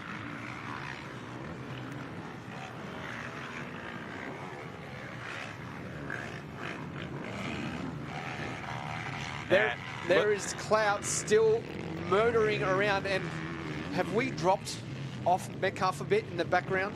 No, he's right there. He's literally all over the back of him, and we have got a battle on our hands right now. So get into the mindset of Luke Clout. All of a sudden, you can't pick and choose your own lines that you want. You need to go into a little bit of protection mode. Wow, he's going to have to do it soon. Have a look at the intensity from Brett Metcalf. He's trying to line up an inside pass here. Can you believe it? Look at this, straight through. Has he caught Clout by surprise? It seems like Clout didn't realise he was that close. Oh, look, surely the mechanic's doing the right job. He would have allowed him to know that, and this is what I was talking about. I personally don't think that Luke Clout has the energy in the tank at the moment to stick with him, as we're going to have a little bit of a look at the replay here of that pass that was made. Metcalf decided where he wanted to drop the hammer and make the pass up the inside, made sure that he allowed no room for Luke Clout to do the over and under move and try to get back again, and now he's going to try to do everything he can to put a bit of a gap on the CDR Monster Energy Yamaha rider. Metcalf has been working that line for the last 4 or 5 laps too. I've been noticing, finding some really, really good lines, and it's just allowed him to get up there. As we look to our lap times, look at this, a 55-second, 1:55 for Clout the last lap around, 52s for the boys behind him. Are we seeing a tightening and maybe a bit of a pump up by Clout for running that extreme pace for all of this race? Look, I think it's a combination of not just running that extreme pace of the race, but when you're going that fast, you don't want to see someone like Brett Metcalf reel you in. Yep. That rattles your cage a little bit, and then all of a sudden, you need to make the choice of when you can stop taking your race lines and you need to start taking defensive lines.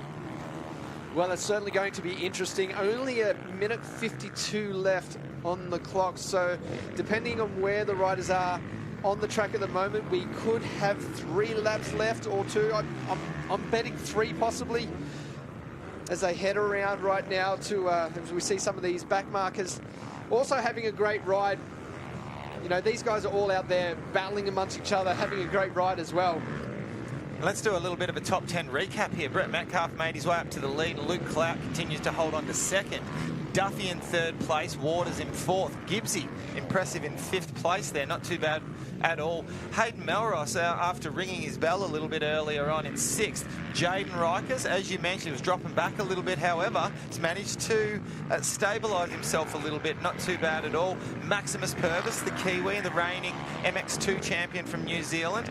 Jai Walker, wow, up in the top 10. A great job for the rookie. And in 10th place, Connor Tierney on the Suzuki machine. Only 48 seconds to go until we'll see that last lap board.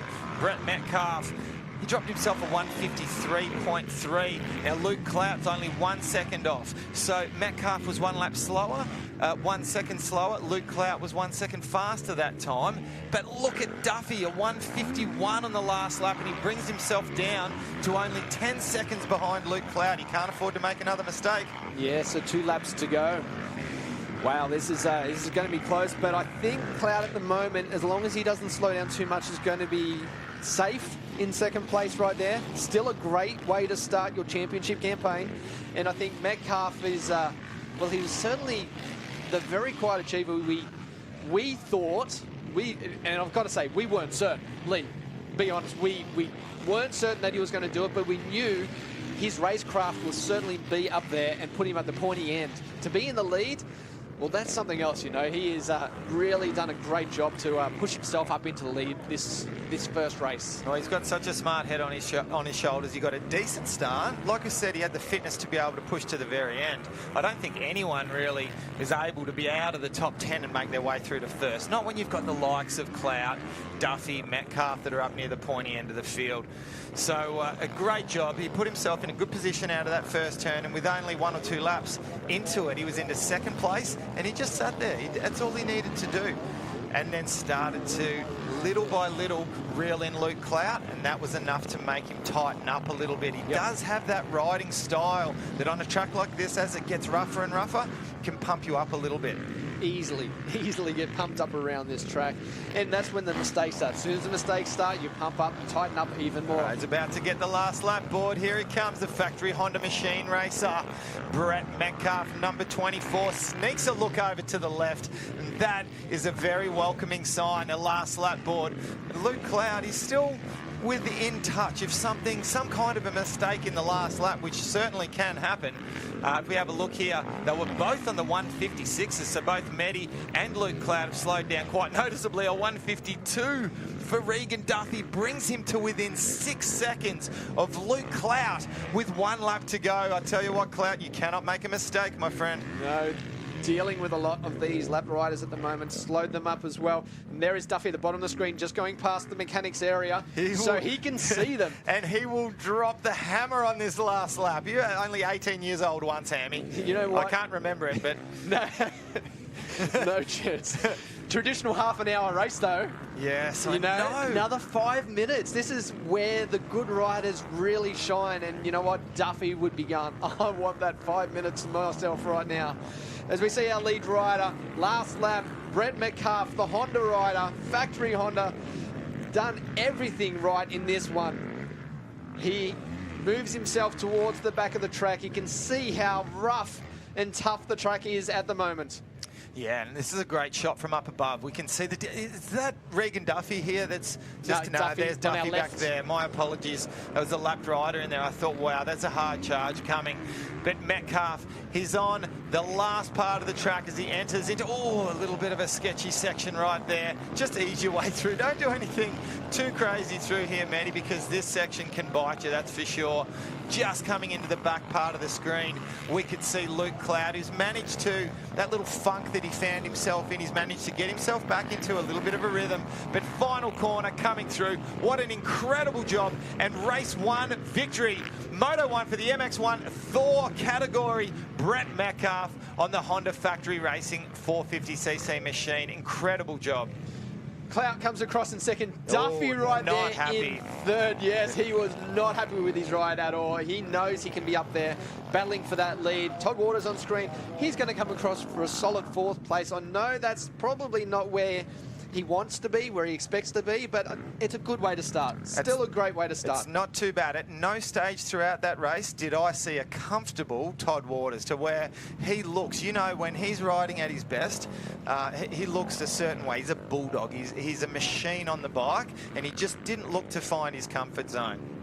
Melross on the 45, a great ride as well after that big crash in the pole shootout a little earlier on, as we see our race 1 winner, Brett Metcalf, on the Honda. You can hear the crowd and the team certainly giving him the cheers. He would be pumped. Yuriv Konski right there, coming in with the congratulations, and his mechanic as well. Look how dirty he is. He's worked for it. He worked hard for that, and he copped all kinds of roost. He did it the hard way, however, he didn't have to climb his way too far up through the pack. A great job there.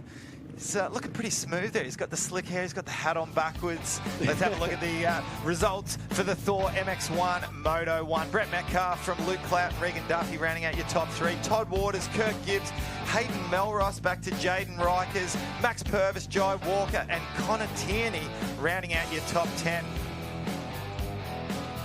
Jake Moss was a 16th place finish, and unfortunately Matt Moss looks like he's going to come away with a DNF. So it really would be great to find out what happened there with Mossy. We expect to see him up there, but plenty of depth in this field, isn't it? A great start to this series. 2021 underway the way it has been is a great way just to get back into motocross, into Australia.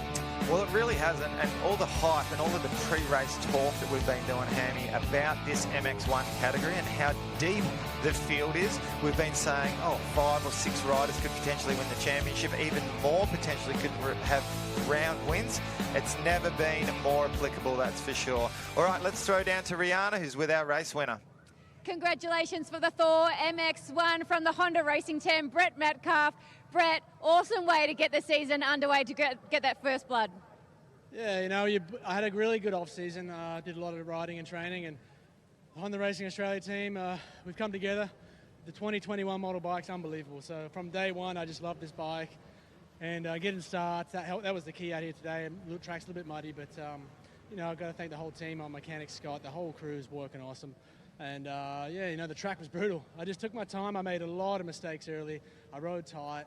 I just settle down, got my rhythm, and then went from there. So, just talk us through the chase there with Luke Clout. He was looking really strong out front, but you just reeled him in slowly and got the job done. Yeah, once you get a good start, you can kind of read the race, and I could read his intensity level.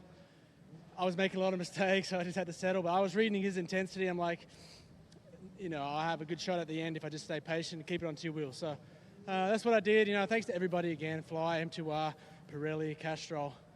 The whole crew, SKDA, and everyone that's watching. Yeah, woo, one more to go.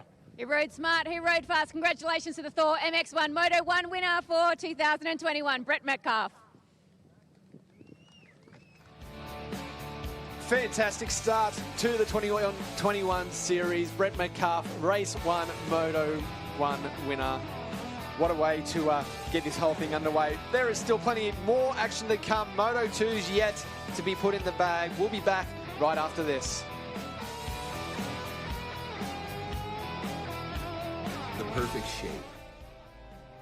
It has no beginning and no end. Infinite. It is the shape of the windows of our souls and how we see the world. We know what it's like to push through the tough times, the pureness of victory, as well as the lessons of defeat. These are the moments that make us who we are. We dig in. Character is typically not developed when things are easy. It's when things get tough. The soul strengthens and ambition shines. Without sides or corners, the world is changing in front of our eyes. But it's the tough times that will strengthen our circle. Waves stay down, streams get louder. All I need is your hand in mine.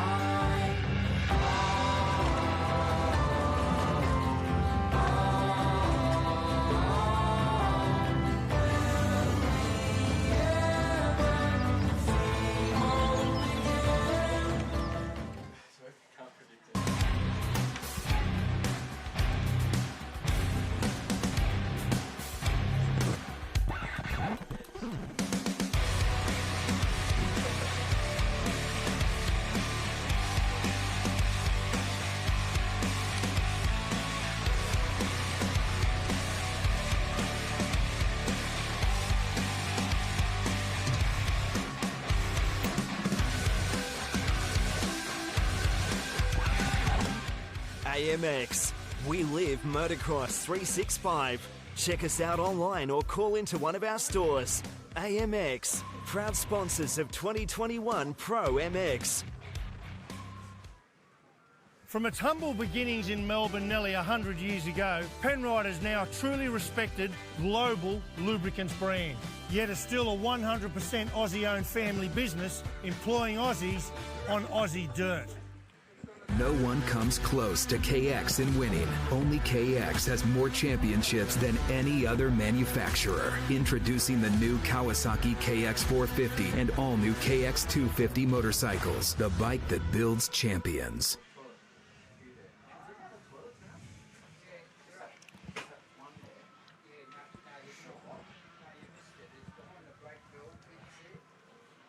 So the biggest thing with Maxxis, we've got the grippy tracks nailed. You know, like a tyre that bites into the dirt, and that's what Maxxis have with the MX ST. It's a quite a narrow tyre, higher knobs, so it bites into the ripped surface, soft dirt, and I like a tyre that doesn't roll. I don't like running 11, 12 PSI. I like up around the 13 or 14. Tyre that holds up. When I push it hard, it stays there for me.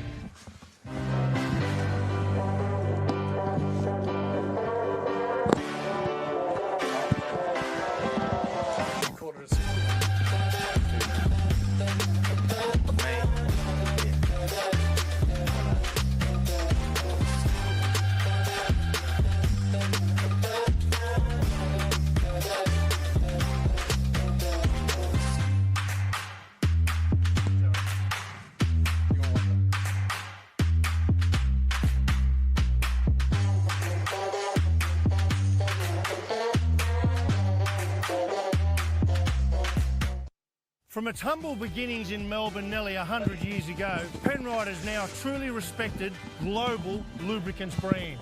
Yet it's still a 100% Aussie-owned family business employing Aussies on Aussie dirt.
AMX.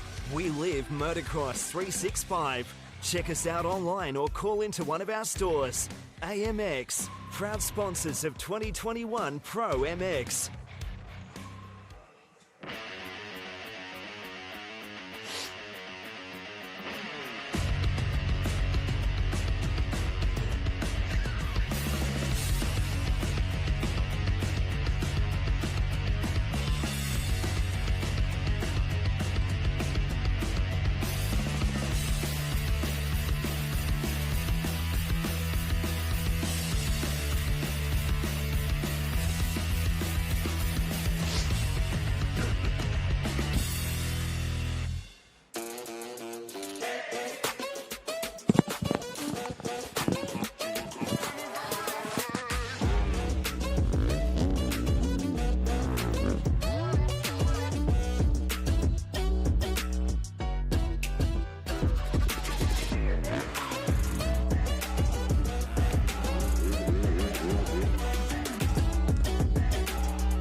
Well, welcome back to the Penrite Oils ProMX Championships here at Wonthaggi, brought to you by AMX Superstores. We're about to get straight into it here with the 125cc class, and the gates have dropped and they are into it. We'll try to pick up who's got the whole shot there.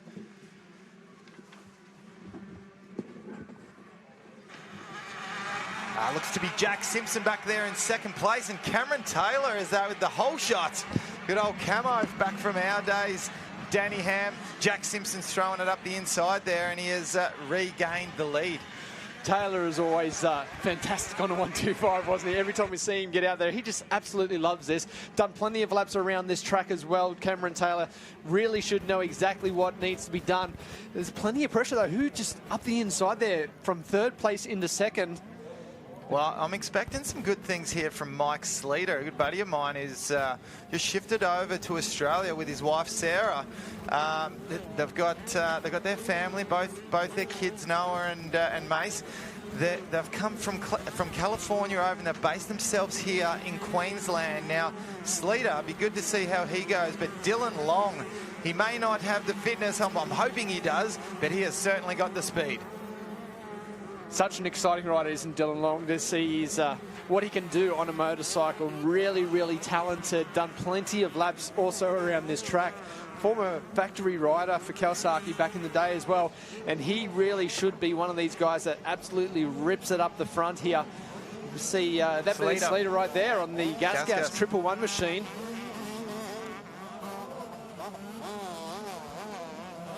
He's pretty excited about getting down here to do some racing as well. Since he got over here, whole shot goes to Cam Taylor. Well, Cameron Taylor will definitely like that little bit of extra boost to him.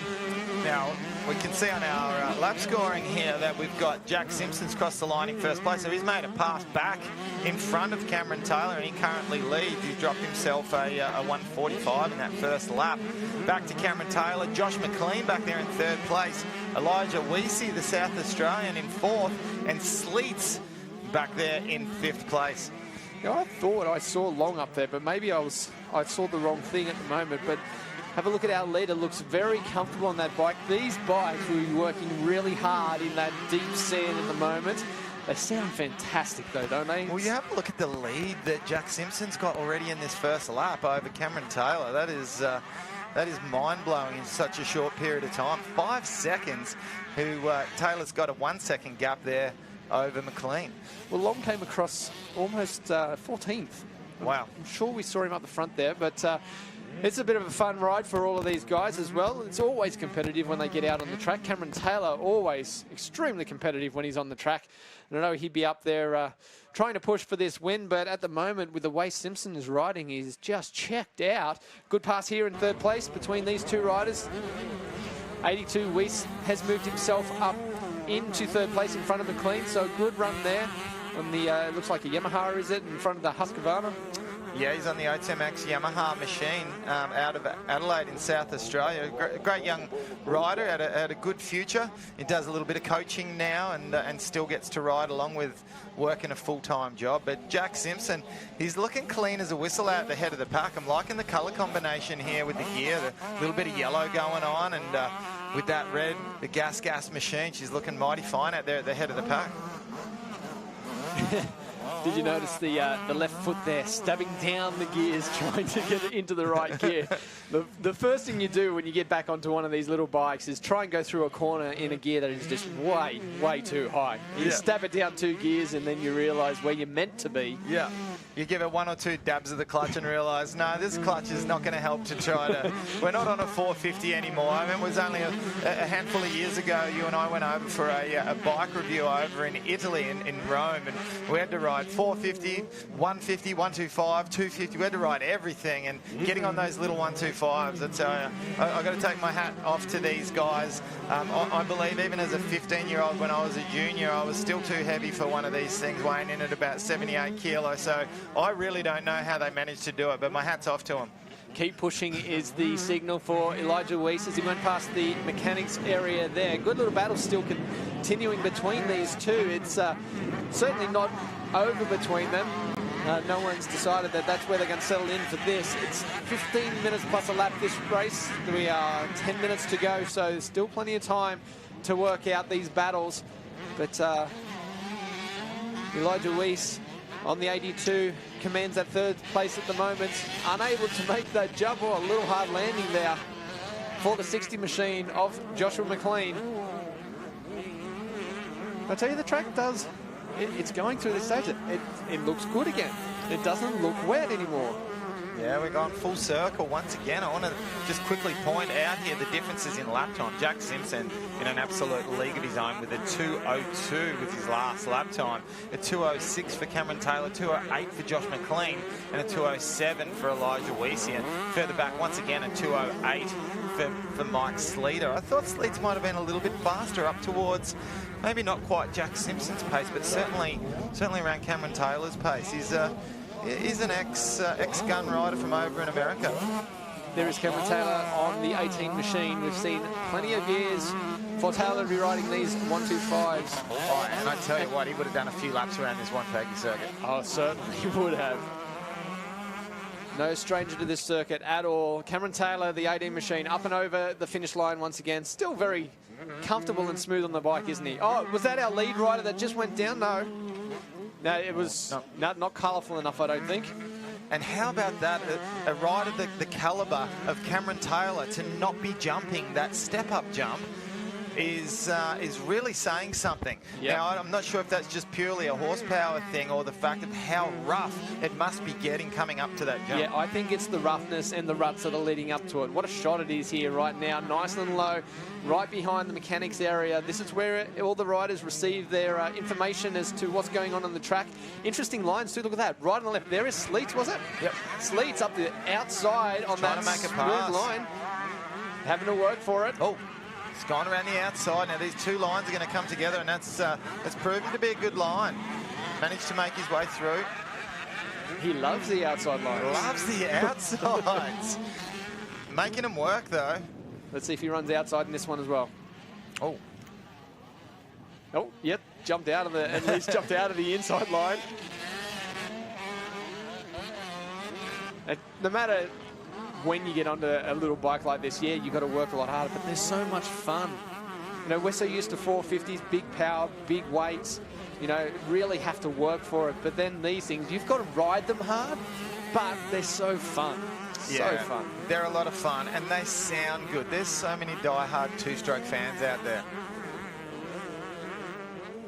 The smell of these as well is great. The race fuel that they have to run in these to make sure they don't just detonate and blow themselves up in a track like this. So look at Sleets though, he is moving forwards right onto the back wheel of Weiss already as they go up over this tabletop into those really hard rolling whoops.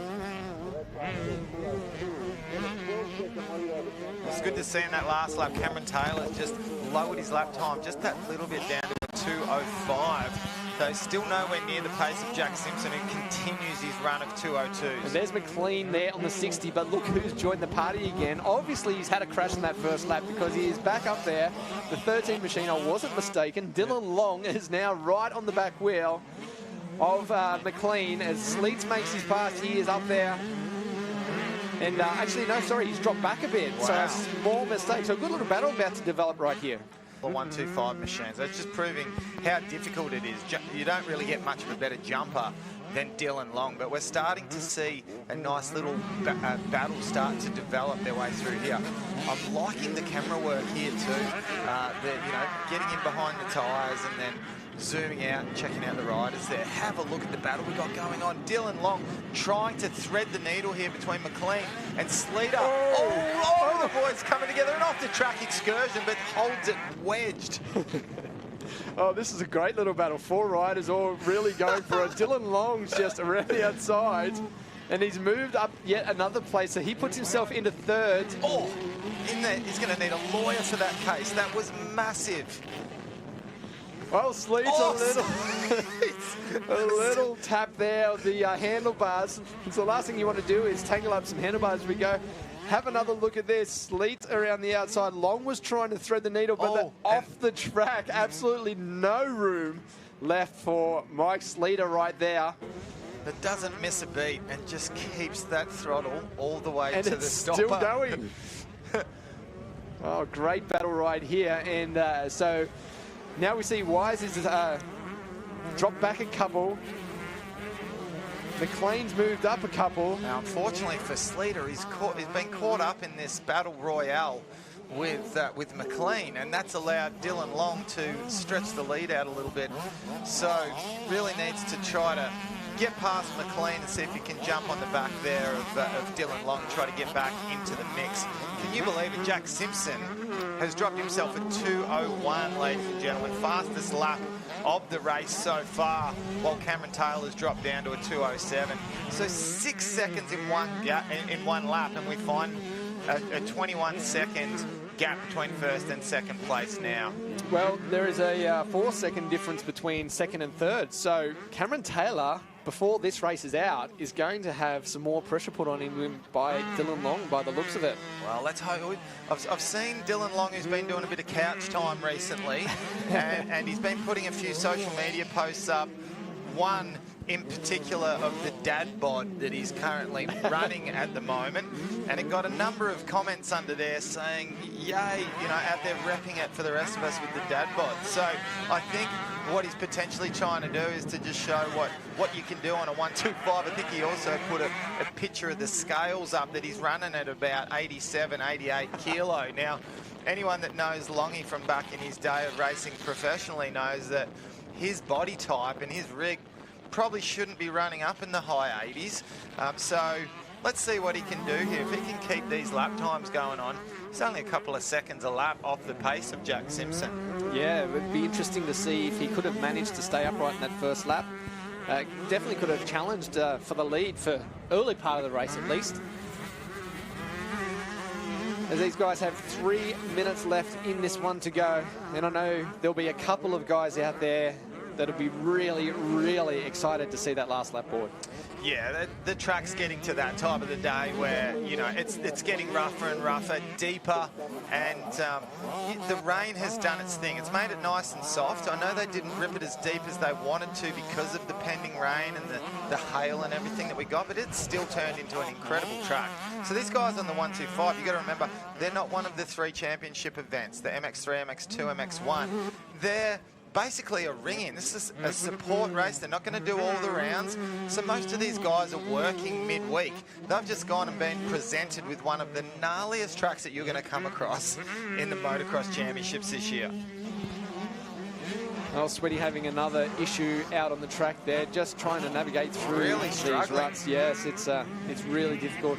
I know what you're saying about that, Lee. I thought I'd go to Coolum in Queensland, which we will visit later on in the championship, and do a 2-stroke race. And I got there, I was made to look, well, I knew I would look stupid, but there was 80s doing faster lap times than me, and I was on a 252 stroke. You know what that does to the confidence? Yes, I can imagine. I certainly can. But you know what? Coolum is a very similar track to this one, where you can be tricked into a false sense of security and think back to the mid-1990s where perhaps we snuck around these tracks pretty good and think, hey, I can do it again. This. I got this. Well, no, we don't. We can't. Oh, very close there for Simpson. The front wheel climbing up to the top of the rut. Did well to manage to keep that together. Yeah. Yeah, he sure did. He's looking good through there. He's still looking like plenty of energy going on. We've only got just over 1 minute to go in this race. 1 minute, 10 seconds for Jack Simpson. He's looking clean as a whistle at the head of the pack. They're up on the pegs. Didn't even put a foot out. How's that for being comfortable through that corner? Up and over the finish line jump. His lines are looking good. He is traditionally a rosebud rider. He knows the sand exceptionally well. And in recent years, he's had quite a bit of experience at up and over the only 125 rider that I've seen to jump that step up. Yeah, it's definitely getting hard to get across that. Look at the depth of the whoops. If you don't have nice hard suspension going through them, it's going to be throwing you all over the place, getting you unsettled. As he goes past the mechanics area, there'll be 2 laps when he went across that line there. There's 2 laps to go. The time will run out this lap around, so 1 after this. So I'm sure he'll be pretty pumped to see the end of the race coming towards him at the moment. Well, it looks as if he's got that bike handling reasonably well. And you mentioned it needs to be nice and firm for those big rollers, but then you would think it would just be kicking around everywhere on these little bumps. It seems to be working reasonably well all over the place. But I always say it, and I'll stick by it once again. Well, not jumping, that's a bit of a weird one. I saw Sleets in a few of the other ones. Maybe he made a little bit of a mistake there. But like I was about to say, I'll say it again, when you've got a good rider on a bike, it's going to always look like it's handling a lot better. And that's what a lot of the privateers, they watch the factory riders and the factory suspension they've got underneath them, and they see the bike looking good out there on the track, and they just think, oh, if only I had that factory suspension, all my problems would be solved. Well, guess what? No, it's not going to solve your problems, and 90% of it comes down to the rider. And you can, a lot of the time, you can put a factory superstar onto a reasonably well set up production bike, and they're going to go out and ride pretty much the same. Yeah, absolutely. There's definitely a balance between the two, isn't it? The rider style, the suspension, everything all plays a big part in it. And when you are comfortable, like we are seeing right here with Simpson getting around the track, he definitely makes the bike look like it works good and does everything really, really easy. Now, Ham, I'm just going to point this out. We're about to see the last lap board come out. In the last lap, Dylan Long was 5 seconds a lap faster than Cameron Taylor. Now, he currently sits 4 seconds behind him. What's going to happen here in the final lap? Let's make some predictions. It'd be great to see these two starting to come together, the second and third place that would be coming over the finish line pretty soon, if not now. There it is, Cameron Taylor, and there it is, Long right on the back wheel. We've caught it perfectly. Right on here. Let's see what kind of pressure can be put onto Cameron Taylor and who will fall. Well, yeah, I'm impressed with Dylan Long. I mean, I know it's not a super long race here, but I'm going to say last lap board's out. He's managed to make it this far into the race on a very... look, I don't care. It might not be a 25-minute race. If you're not fit, this track's going to take it out of you in 2 laps. You're going to be pumped up. So this is a very impressive ride from Dylan Long. I know Cameron Taylor is a lot older. He's a veteran. However, he still keeps himself in good shape. Longy's got some creative lines around the outside. Cameron Taylor just snuck a look over the right shoulder, so it's time to wind the wick up a little bit, buddy. There's some bragging rights that'll be going on right here. Look at this around the outside. Will Long carry the momentum? Oh, yes, he will. Yes, he does. Yes. I thought Taylor might have commanded the inside, but a little bit too late in the race, I'd say, for Taylor to really care. I just want to finish the race. Oh, no, he looks, he kind of does look like he's beat or that he doesn't care. He does care. I know he does care. Of course he cares. That wasn't the point. I mean, he is beat. It would be hard work getting around here. It's hard work walking into the commentary box, let alone out there on this track. What a fantastic job. But in an absolute league of his own is this guy, Jack Simpson, number 17 on the Gas 125cc bike, supported by Peter Stevens Motorcycles. He's looking mighty fine, and he's kept himself looking very, very clean there. 1 corner to go, little dab of the foot, but ain't no problem whatsoever. What an amazing ride, and taking victory here in Moto 1. A little bit of a one-hander there for Jack Simpson. Fantastic job, the 125 two-stroke Moto 1. We just wait for our other riders to come across the line for second place. We do expect it to be Dylan Long, but he did make a mistake early on in the race. Hopefully he gets there to the line, up and over. Oh, these aren't them yet, just yet. No, we're still with a 32-second gap. So wow, quite a ways back. There is Taylor. Here's Cameron Taylor. So have we lost Long as he come over? We'll see in just a second. Looks like it, yeah. Looks to me as if, yes. Dylan Long, he was 31 seconds back, and a further 6 seconds back was Cameron Taylor. Just must have run out of gas on that last lap there, Danny Ham, I'm afraid to say. Josh McLean back there in 4th, and Sleets almost a minute back there in 5th place. He's feeling it. Down, sorting out the Penrite ProMX cap there on the head of Jack Simpson, ready to go. Fantastic win there for Jack. Let's have a look here at the results. 125cc, two-stroke Moto 1. Jack Simpson with the win, Dylan Long in second place, and Cameron Taylor holding on for third. Josh McLean, Mike Sleater, Jake West, Elijah Weesey rounding out the top 7. And we're followed by Zach Williams, Benjamin Wright and Ryan Butler. That's our top 10. Let's go down to Rihanna, who's with Jack Simpson. Yeah, congratulations to Jack Simpson for the first win of the 125 Cup. Jack, you just said to me, you're not even dirty. I sort of got the good weather of the day so far, but congratulations to get that first victory. Thank you. Yeah, the weather was good in that one. We didn't get any rain and I got a good start and stayed out front and kept clean, so it always helps. Just how difficult is it out there in terms of track conditions? And as you said, on these little bikes, a lot tougher for you guys. You know, the track's prepped perfect for like the 450s and 250s, but on these 125s, it's so hard. You got to keep your momentum up and whatnot. But yeah, I seem to do all right then, and we'll just do that for the next one. Hopefully go win-win. Awesome stuff. We look forward to seeing you back out this afternoon. Well done. Cheers, thanks. Well, fantastic job there for Jack Simpson, taking race 1 with a 125 Cup on the gas machine from Peter Stevens Motorcycles. What a win. League of his own, Danny Ham, and a huge victory over Dylan Long with Cameron Taylor back there in 3rd place. But like he said, very hard work for these guys on the 125, I must say. Very, very difficult. Well, thank you for calling the action with me, Danny Ham. That was incredible. Our first stint done. And that is us. Tick the box off for live streaming. We are back at 1 p.m, ladies and gentlemen, with live television coverage. Thanks so much for joining us, and we look forward to the afternoon.